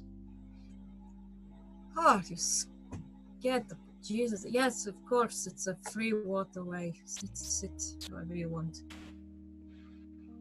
Sorry, that was rude. You're very welcome to sit by me. That's fine. And Sophia actually moves from the left-hand side over to the right-hand side.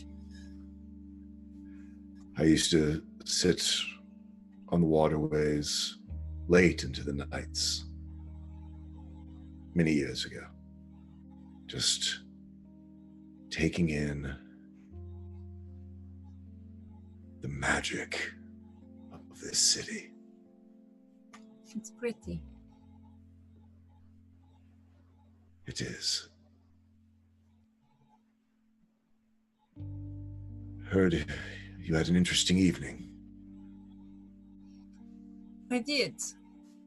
And I got to finish it with one of my favorite people.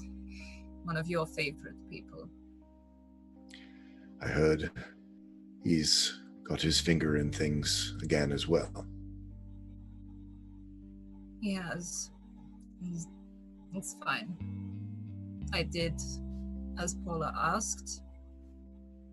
I told him what happened and to go and get help for it or do something about it.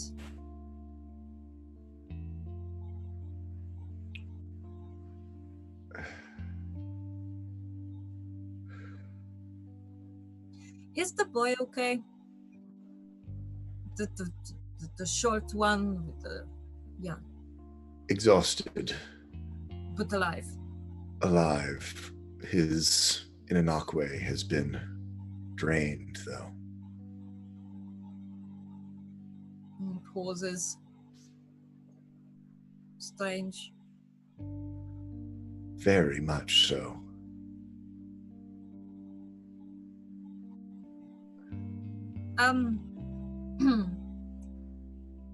Do you trust me?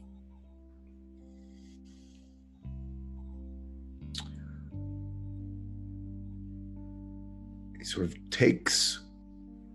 looks back and looks at him and looks down at Sophia and hums a little tune under his breath. little tune in the Inakwe language. And can I roll a something? I guess it'd be like an intellect to see whether I get a vibe. Yeah, no, go for it. Roll a intellect and I'll tell you how much you know. Now remind me about effort. Can I spend another one before I rest or not? Is effort, I can use one effort? One every before rest or session. Gotcha. So I've already used my one, so I can't use it again. This is more telling you how much you pick up. You will pick it up. Right. Okay. And with my focused again, just to fixating on details, if I can use that as an asset, and it's 12.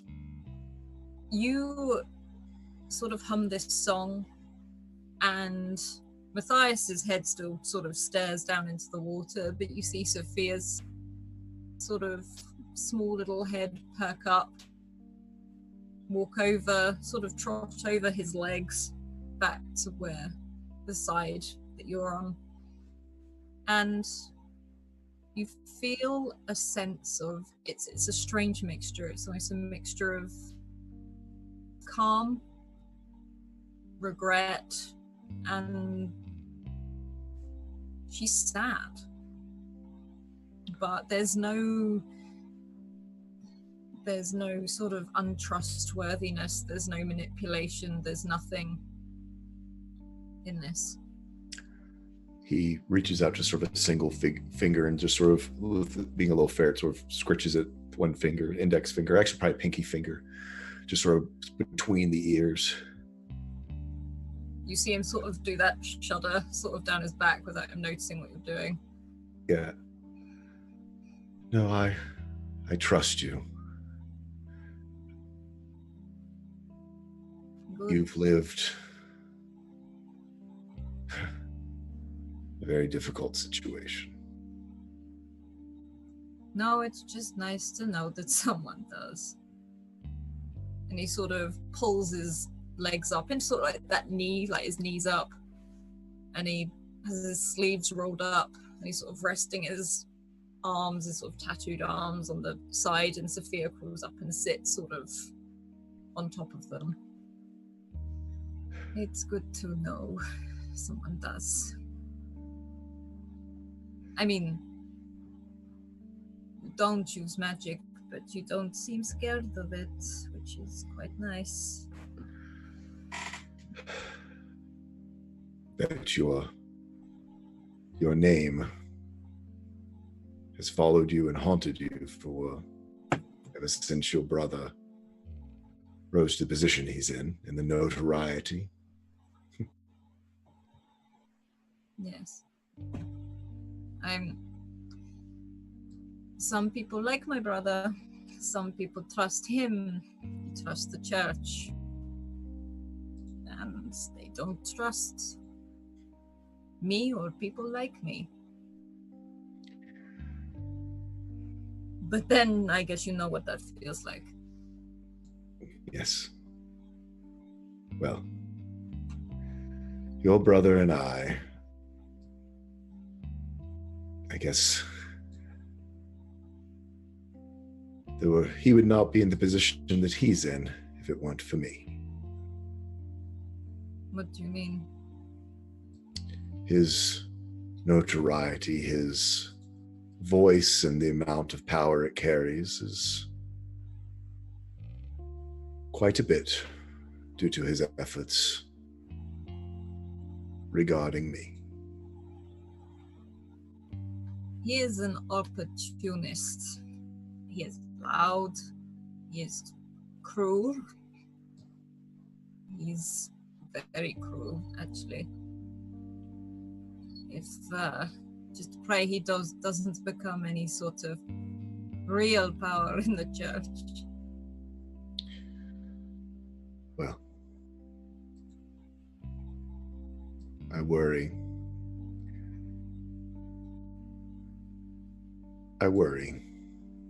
That my folly helped him on his rise to where he is now.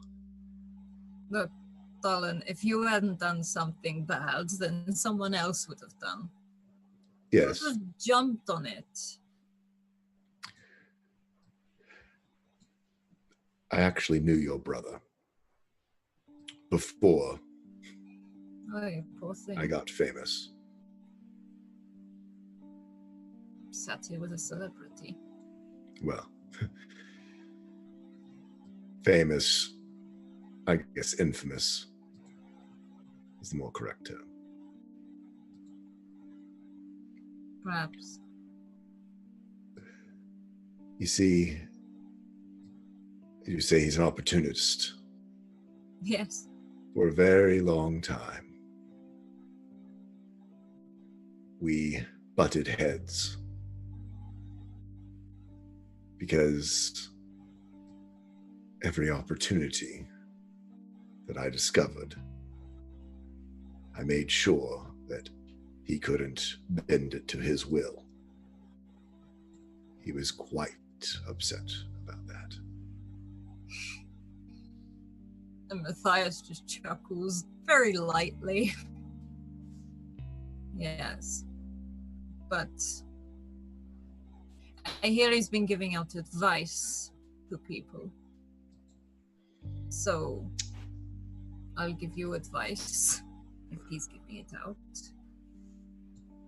Nothing stops him from getting what he wants or what he thinks is right. It doesn't matter if you're a friend. It doesn't matter if you're just a random person in the street. It doesn't matter if you're family. If he can make some sort of statement, he will. And sometimes you live with it. Wear it.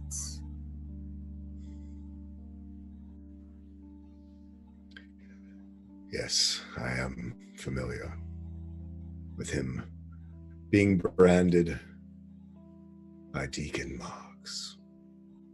Branded is right. And he sort of runs his fingers over the white scarring tattoos on his arm. Branding is right. I look down to them now with having seen these are from your brother. Correct. Quite pretty now, really. Why?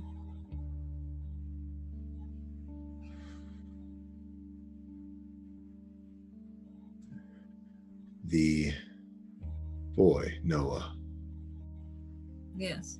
after being drained by those shadow creatures, they left a hand mark on him, just like this. What was your brother trying to do? Was he trying to take your magic? No, gosh, no. He doesn't want magic. Trying to make a point. It's, I don't really know what it was. I was 9. But He hurt you. I guess it hurt a bit. I don't really remember it a lot. I don't want to remember it a lot. But yes, it stung. Sometimes it still does.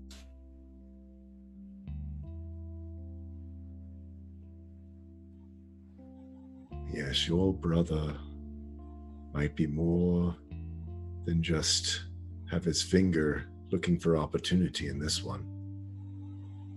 I'm very sure, in fact. Do you know what he is working on? Has he any projects that you have heard about? No, none at all. I'm not allowed to talk to him in the street unless he approaches me. And I approached him today, which did not go well. You know, sometimes when I yell back, "Brother dearest," just to wind him up, I can run faster than him. But I don't know. I just know he's proud of his position. He is proud of what he does and what he believes, and he is stubborn. Not in a good way. I am familiar He's like an old dog with a bone. He will not let go once he's got a hold of it. He's gnawed on me for 8 years. I'm surprised I haven't gotten my own visit from him recently. If you keep coming out like this, maybe you will. I know. I need to stop making a habit of this. Oh no, what? You let him rule your life? Have you looked at my life lately? You went to the night market. You're sat here with friends. I'm not. And I have no doubt I'm going to pay for it. Look, I don't even really want to call him my brother, but Deacon Marks is a man who gets a kick out of controlling your life. So you would stop going out, having friends, seeing your, what's that delightful person from Avric? You'd stop going to see them because a snotty-nosed churchgoer will give you some hassle.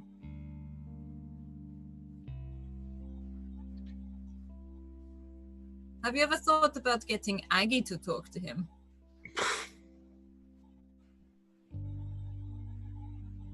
That would be interesting, but you see,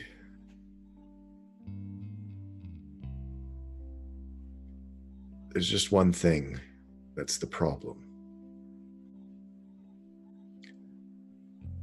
Your brother, all the things that he says about me, he's not wrong. And I stand up and sort of pat him on the shoulder and walk away.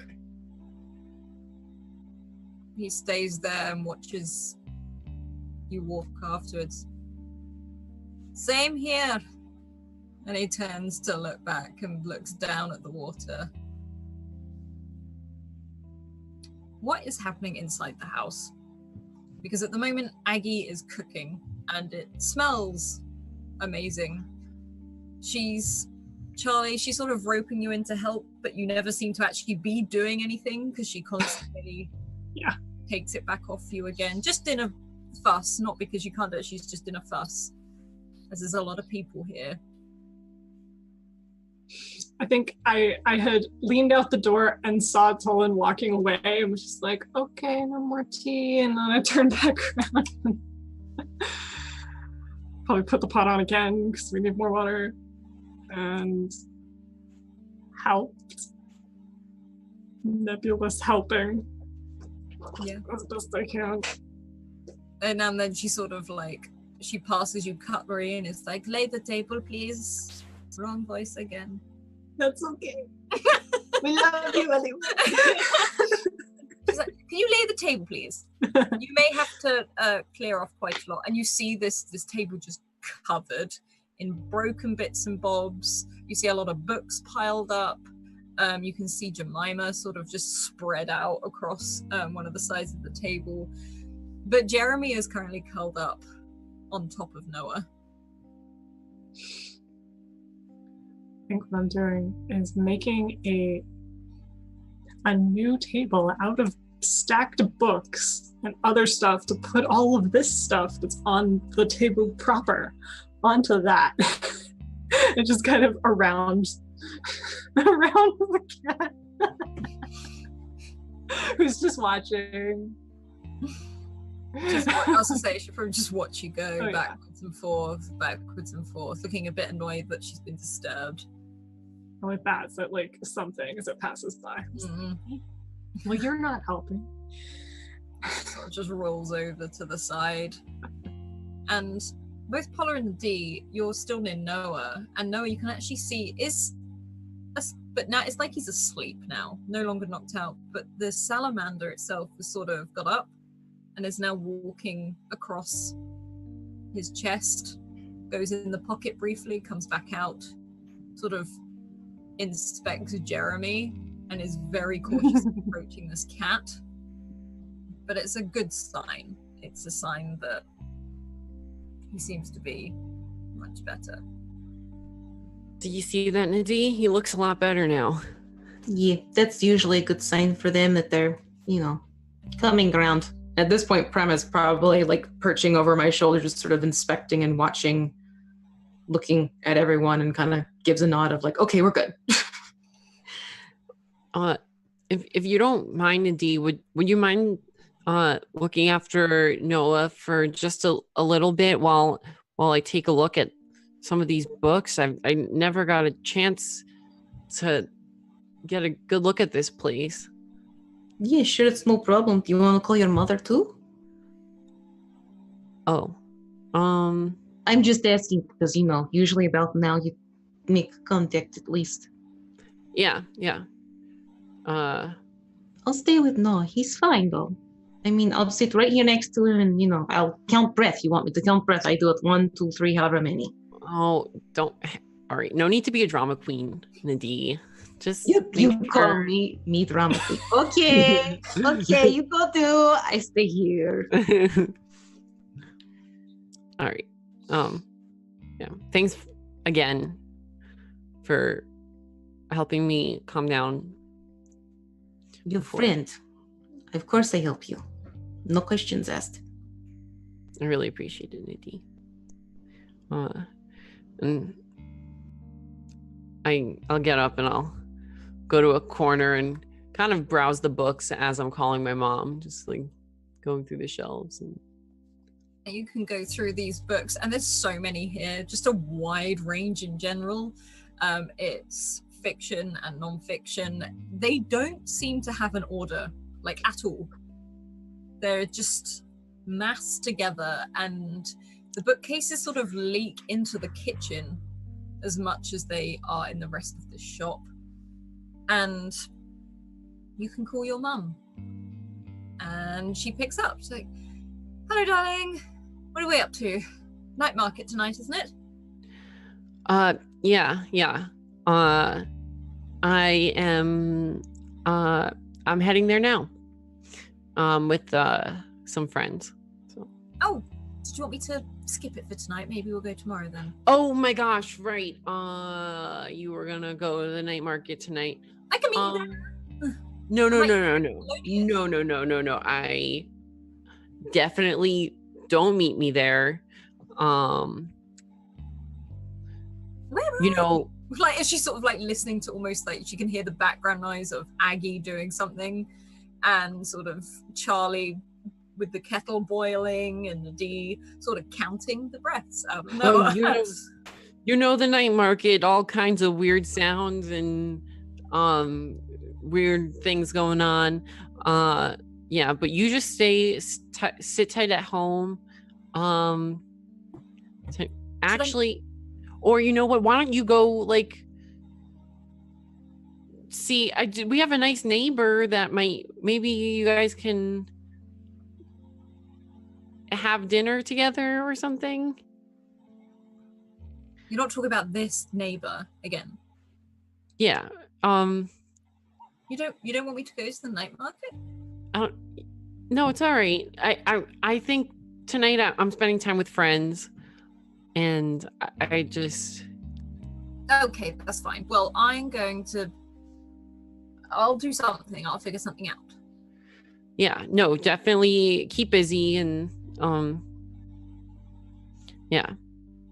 Maybe I think you should really check in on the neighbors. Now that I think about it, like, it's been a while since you guys hung out last, so they asked about you the last time I saw them. They did? Yeah, they did. Huh. Maybe I will pop round. Yeah. Just say hi. Yeah. Okay.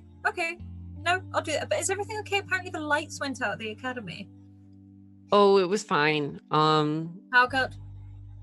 Yeah, just like I don't know. It was just one of those weird things that they're doing all kinds of experiments at the academy all the time, so you never really know what's gonna happen. Blow a fuse rather than a power cut. Yeah, it was something like that. The high-level students are always trying weird experiments. So yes, that's fine. Okay, well, I'm gonna go because I want to eat something before I go around. For sure. Yeah, you just stay by the house and And remember, someone needs to walk you home. Definitely. I'll see you when I see you. See you when I see you, Mom. Okay, I'll see you love later. you. Okay. Love you. And she sort of, you hear that beep. She hangs up. Right now, my blood is boiling for a number of reasons. One of which is Aggie's terrible organization system for this library. And she looks over at you looking annoyed. Not a library. Aggie? Yes. I get out of the way. 54 breaths. 55 breaths. In fact, I'm gonna sit over here with Nadia and Noah, Aggie? with Jemima. Yes, my dear. Is this how you run your business? Yes. This is you. Do you have loyal customers? You know, you have people that come by often, or do they just come in here and see this hot mess and decide it's too overwhelming and storm out? Because that's what I feel like doing right now, that's for sure. And she sips her tea. Who trained you? My husband. And where's he? Dead. 6 years now. I mean, you're right. I don't know what I'm doing here. But I also don't... I'm so sorry, Aggie.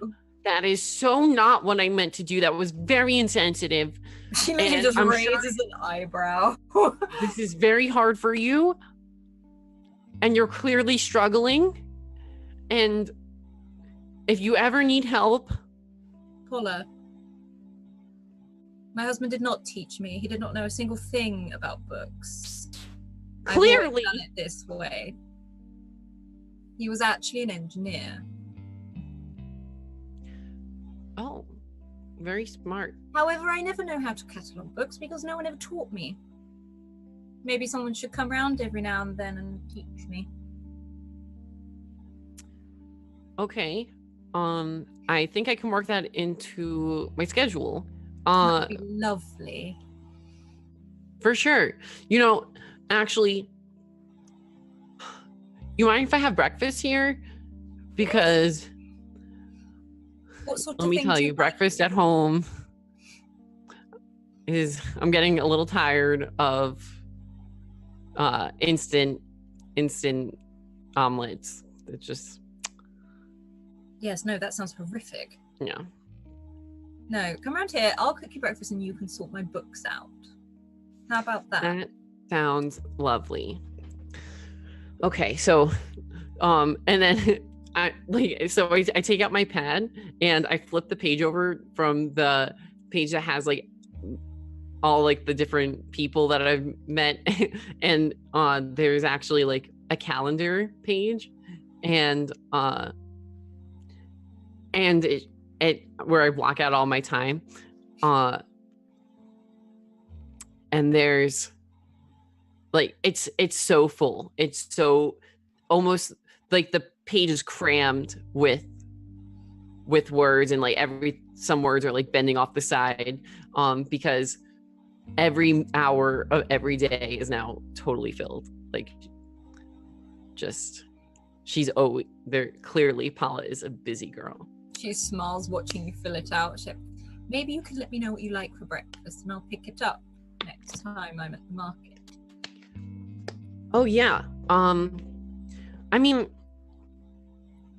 I'm a girl of simple needs. I like cereals and oatmeals and that kind of thing.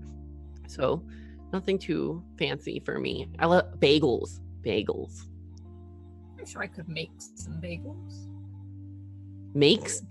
Fresh bagel. Oh wow, that You would don't be cool. make them? I don't make anything. Oh, don't worry, we'll change that.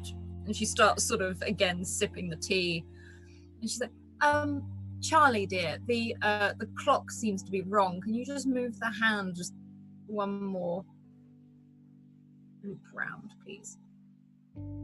Can Tolan be coming back in because he does know not to miss dinner. Yep. You can be coming straight back in now. Does I reach for the clock? As you reach for the clock, Tolan goes, retract. Aggie? The reason why it's not why you think the clock is wrong is because it's actually working now. I know. The hands are supposed to move like that. I know. And she It's smiles fine. and turns around. Right, everyone sit at the table. Otherwise, it's going to get cold. Yes, Smells ma'am. delicious. You got it. Definitely sit down. Should one of us stay with Noah? Just let him. Oh, Rest. he's fine. Look, Jeremy's watching him. Okay, yeah, sure. Okay, here I come. By the way, we're up to 65 breaths. You could still see like Noah from the end. If whoever sits at the end of the table can see Noah from the other room. Yeah, I'd like to take that seat if possible. Mhm. And this is a table that is slightly wonky. Each chair is different. And it looks like maybe at some point they're all painted a different color, but the paint is peeling away. Yeah. Tolan sits as far away from Paula as he can. You sit at the other end of the table. Yeah. Nadia's going to be looking between the two, just like with this look of consternation. Okay, split difference. And she'll sit down square middle zone of the table and kind of smash it, looking Yeah. between the two. I'm gonna pick like the spot that's like behind the table you have to like climb into. Probably the spot. Watch the book, Charlie. Yeah, it's all That books. book definitely doesn't belong there, by the way, Aggie. I know. Gestures around the hundreds of books that are stacked. Thank you for cooking this for us, Aggie. I think we're all in need of a bit of food. Yeah. Smells Nourishment. wonderful. That's all good. And she sort of shuffles forward with these 3 cushions and puts them on the chair she's going to sit on. Because you know she can't quite sit upright at the table without it. And soon she brings over, it's a very simple dinner. It seems to be lots of mashed potato, lots of different veggies, most of them which you carried back from the market, Charlie. And I guess the equivalent of lamb.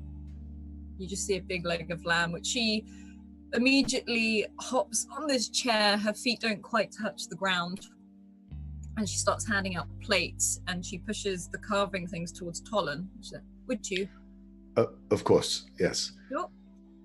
And is everybody hungry? And begins to sort of looking to people and sort of catching eye contact of how big of a slice that they would like. Nice thick piece of that would be lovely. Yep. And Don't be shy with the, yeah. Yep. And then I hand it down and just sort of then look around to Charlie. Hungry? Yeah, not as much as her, but Yep. But I look down to Paula. It kind of looks yeah, just a little bit. Very good. Makes a small piece and gives a Aggie, your normal. Usual, please. Slice it off, and then I take some for myself. You're right. This does look like it comes out much better in your oven instead of mine. Wasn't that an evening when you tried to cook at my place? He's trying to make conversation.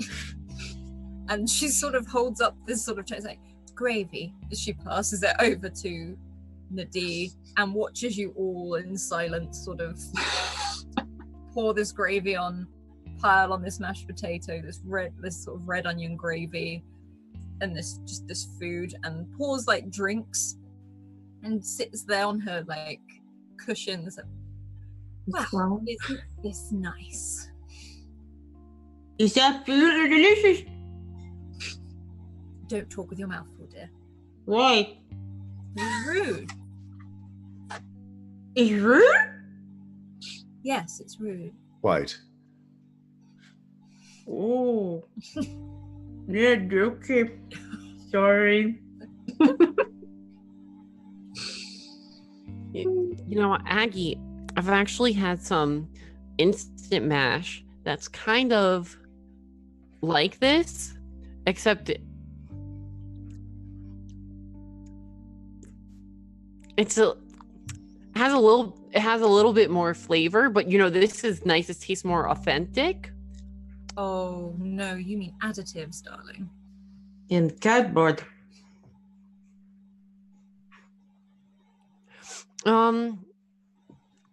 Yeah, maybe that's what it is. And she smiles sweetly again and just sips from her drink. I'm like catching eyes, just like, I don't know how this is going to go. This is like such like the Thanksgiving dinner. Like You cooked at Mr. Tollinson's place once, hey? Not go so great?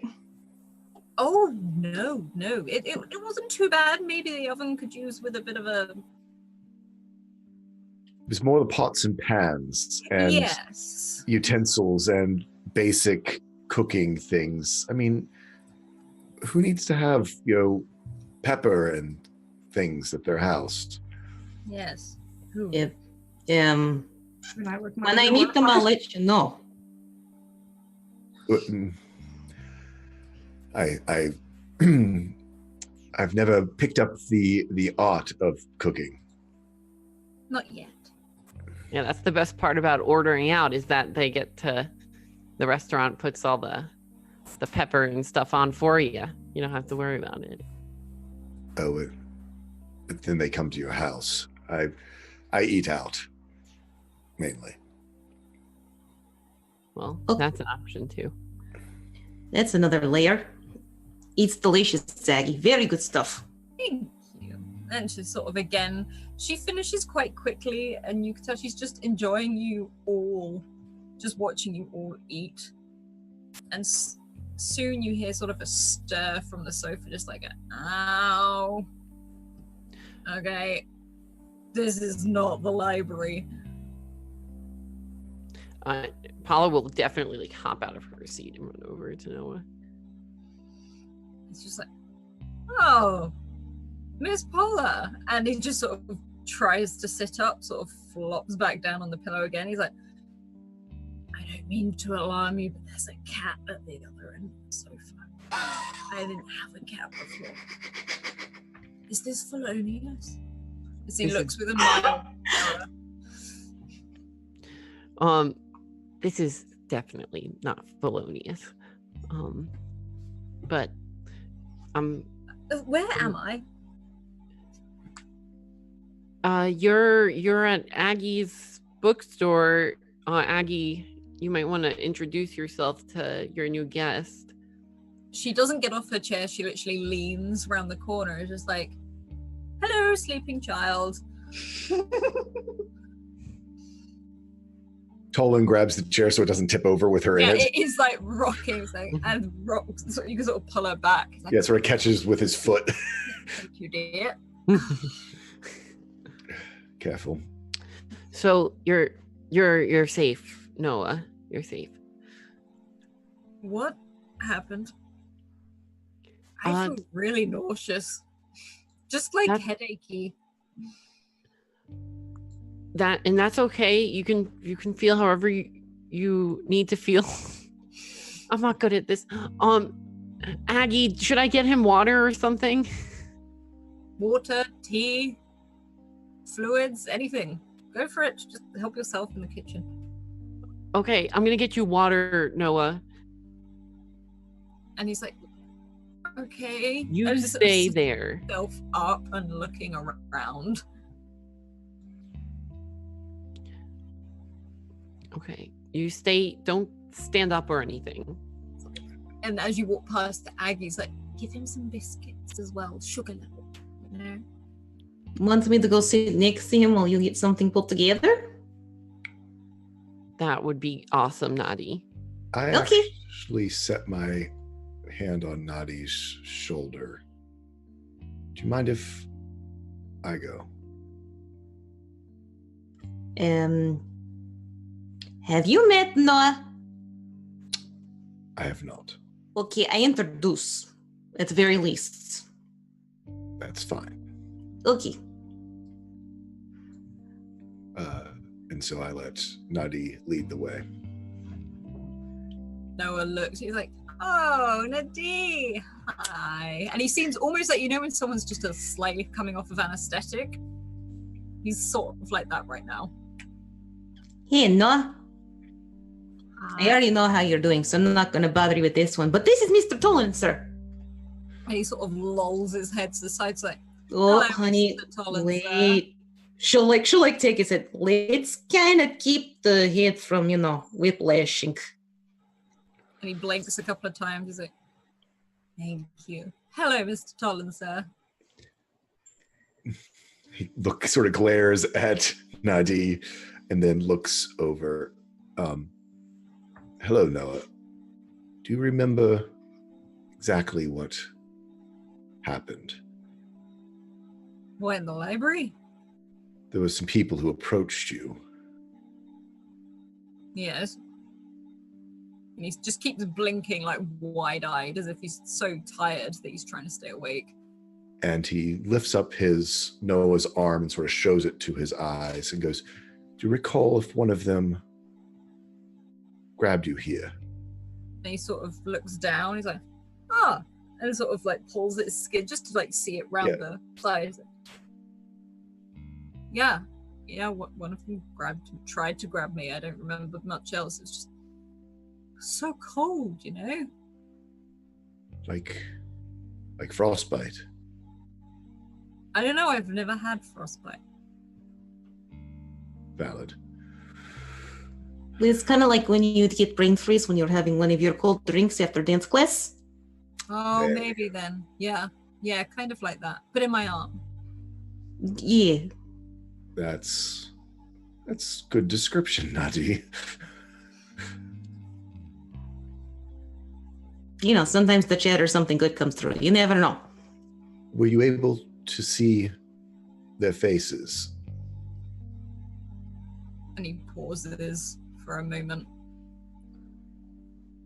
They were just people. Just look right. Grey faces. Big eyes.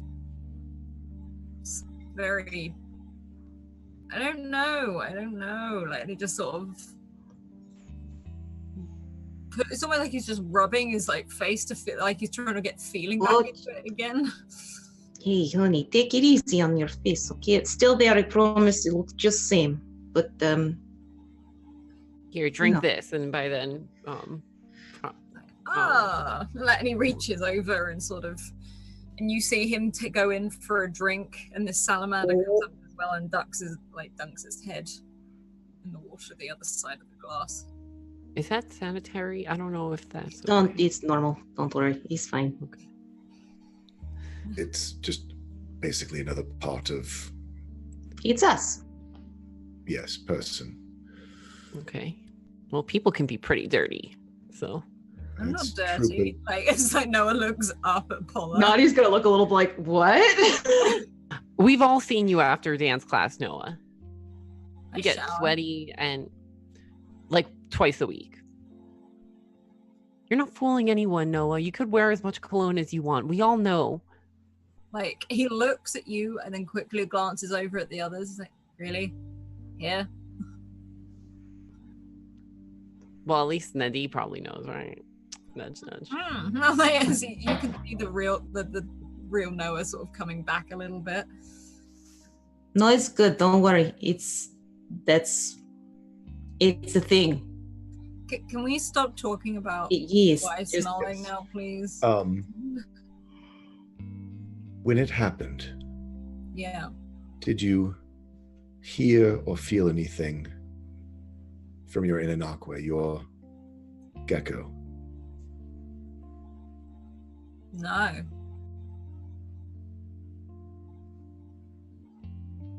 Okay. He's just going to sleep. I'm really tired actually.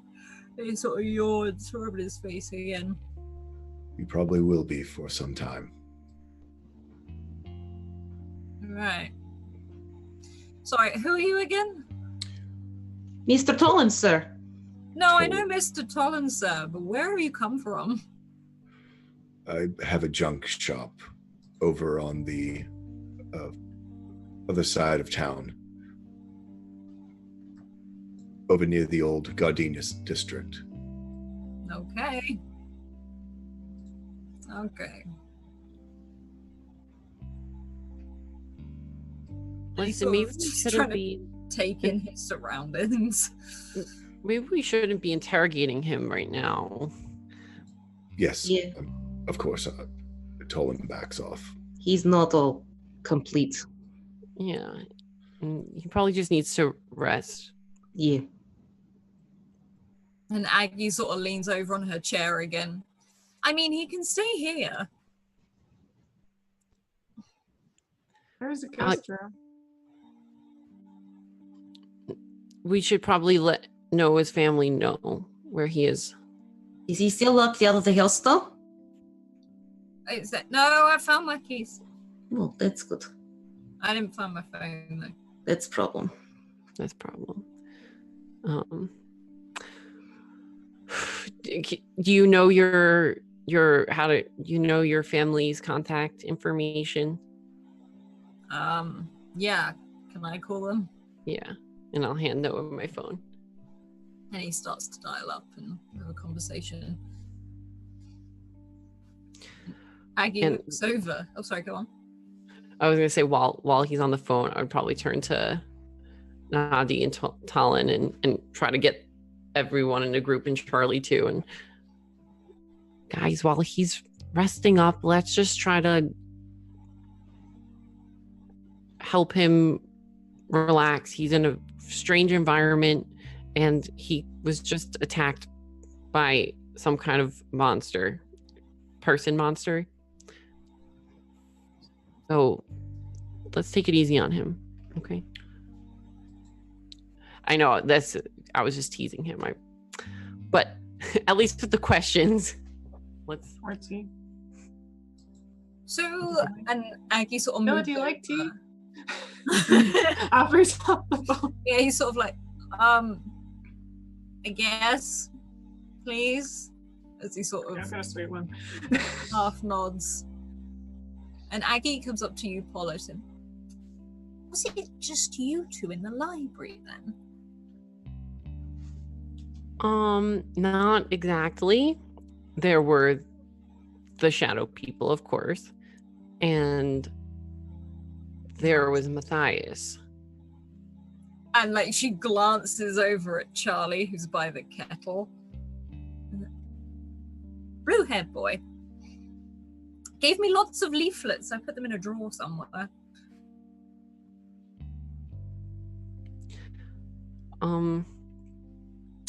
But yeah, that was it. It was just us.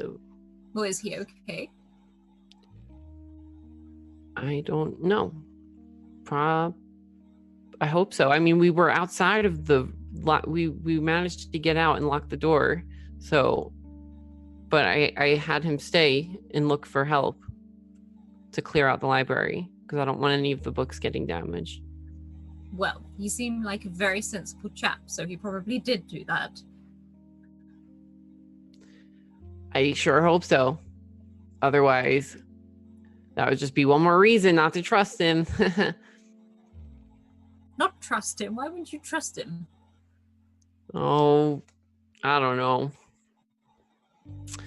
Just little birdie whispering in my ear. That's all. Yeah, sometimes his vice is like food poisoning. You never know when it's going to go bad on you. Tolan stayed quiet during all this, probably wandered back in towards his lamb. And Aggie leans forward again to Paula. So a little birdie told you not to trust him? Yeah, little birdie. And a lot of weird coincidences. Is it because he's a magic user? Well, I don't know. Maybe. So do you trust Noah? No, not at all. I've known Noah for a really long time. What about me? I've known you for a long time too. Of course I trust you. So you don't give people the benefit of the doubt? Listen, I don't know if it's that simple, okay? There was a lot of weird coincidences that happened, and he was involved in a few of them. And And she reaches over and she puts like her little wrinkled hand over yours. But now, a little birdie told you that he shouldn't be trusted. Can it be countered by another one?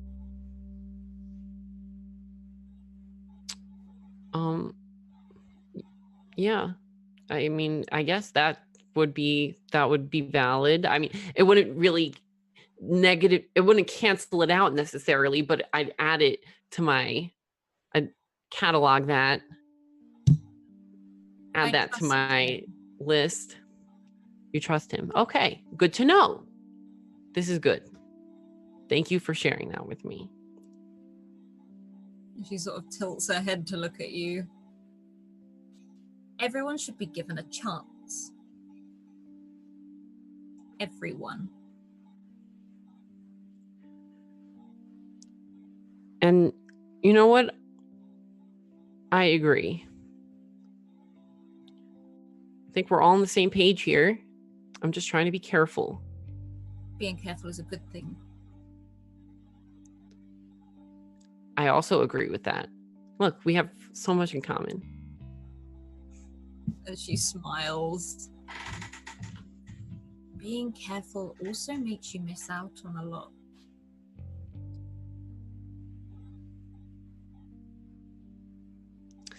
Well, I mean, I don't feel like I'm missing out on much. I'm very busy. I'm a very busy woman. Listen, this is Aggie. We met very recently. We did. I'm going to say this is a boundary. You're kind of it's my business, okay? I appreciate your advice, but you need to stay in your lane right now, okay? This has been a very stressful couple days for me, and I think you're kind of intruding a little bit right now. And she smiles even wider. How many little birdies have told you about me? A few, actually. A few. Good. Yeah. Good. Because you're in my home, eating my food, drinking my tea, sat at my dinner table. Your friend is on my sofa. I'm in my lane right now.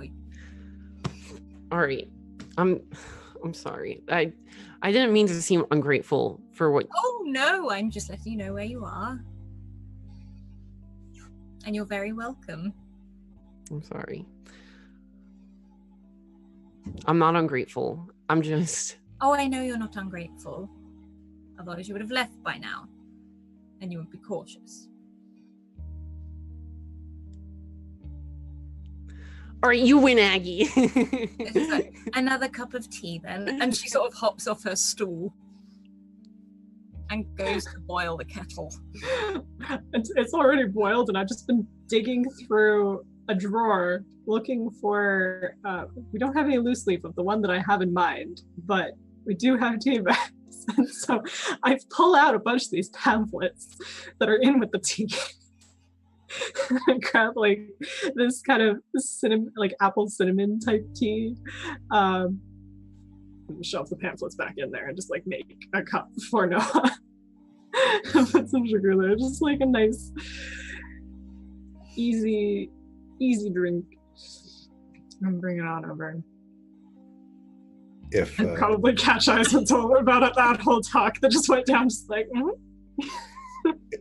If Tolan catches Aggie's eye, he gives her a wink and keeps eating his lamb.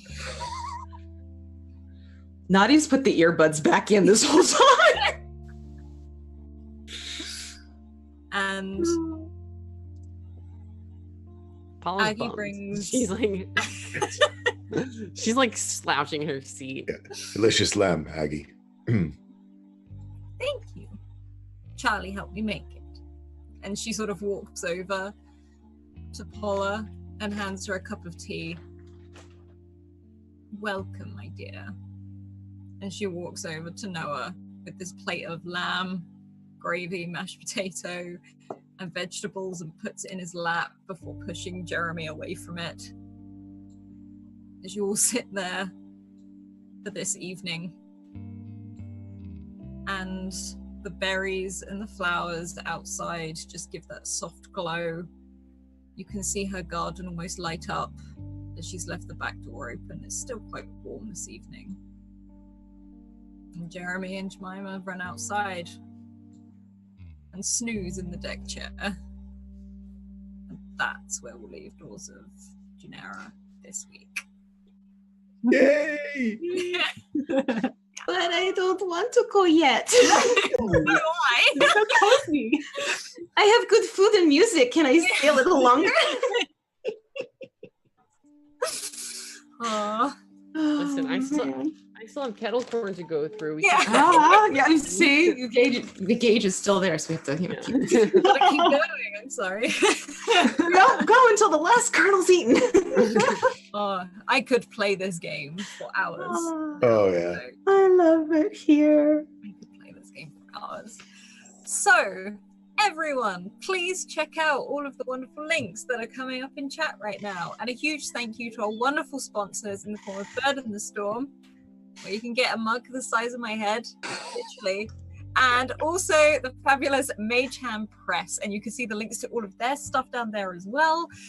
I'd love to hear what you thought of today's session. We'll probably be chatting our favorite bits in the Discord as well, so I'd love to hear it. Other than that, keep evoking emotions, and we will see you next Monday. No, we'll see you on Friday. See you on Friday. The We have the rerun. The Then we'll see rerun. you on Monday. Okay, see you later. Bye. Bye. Bye bye bye.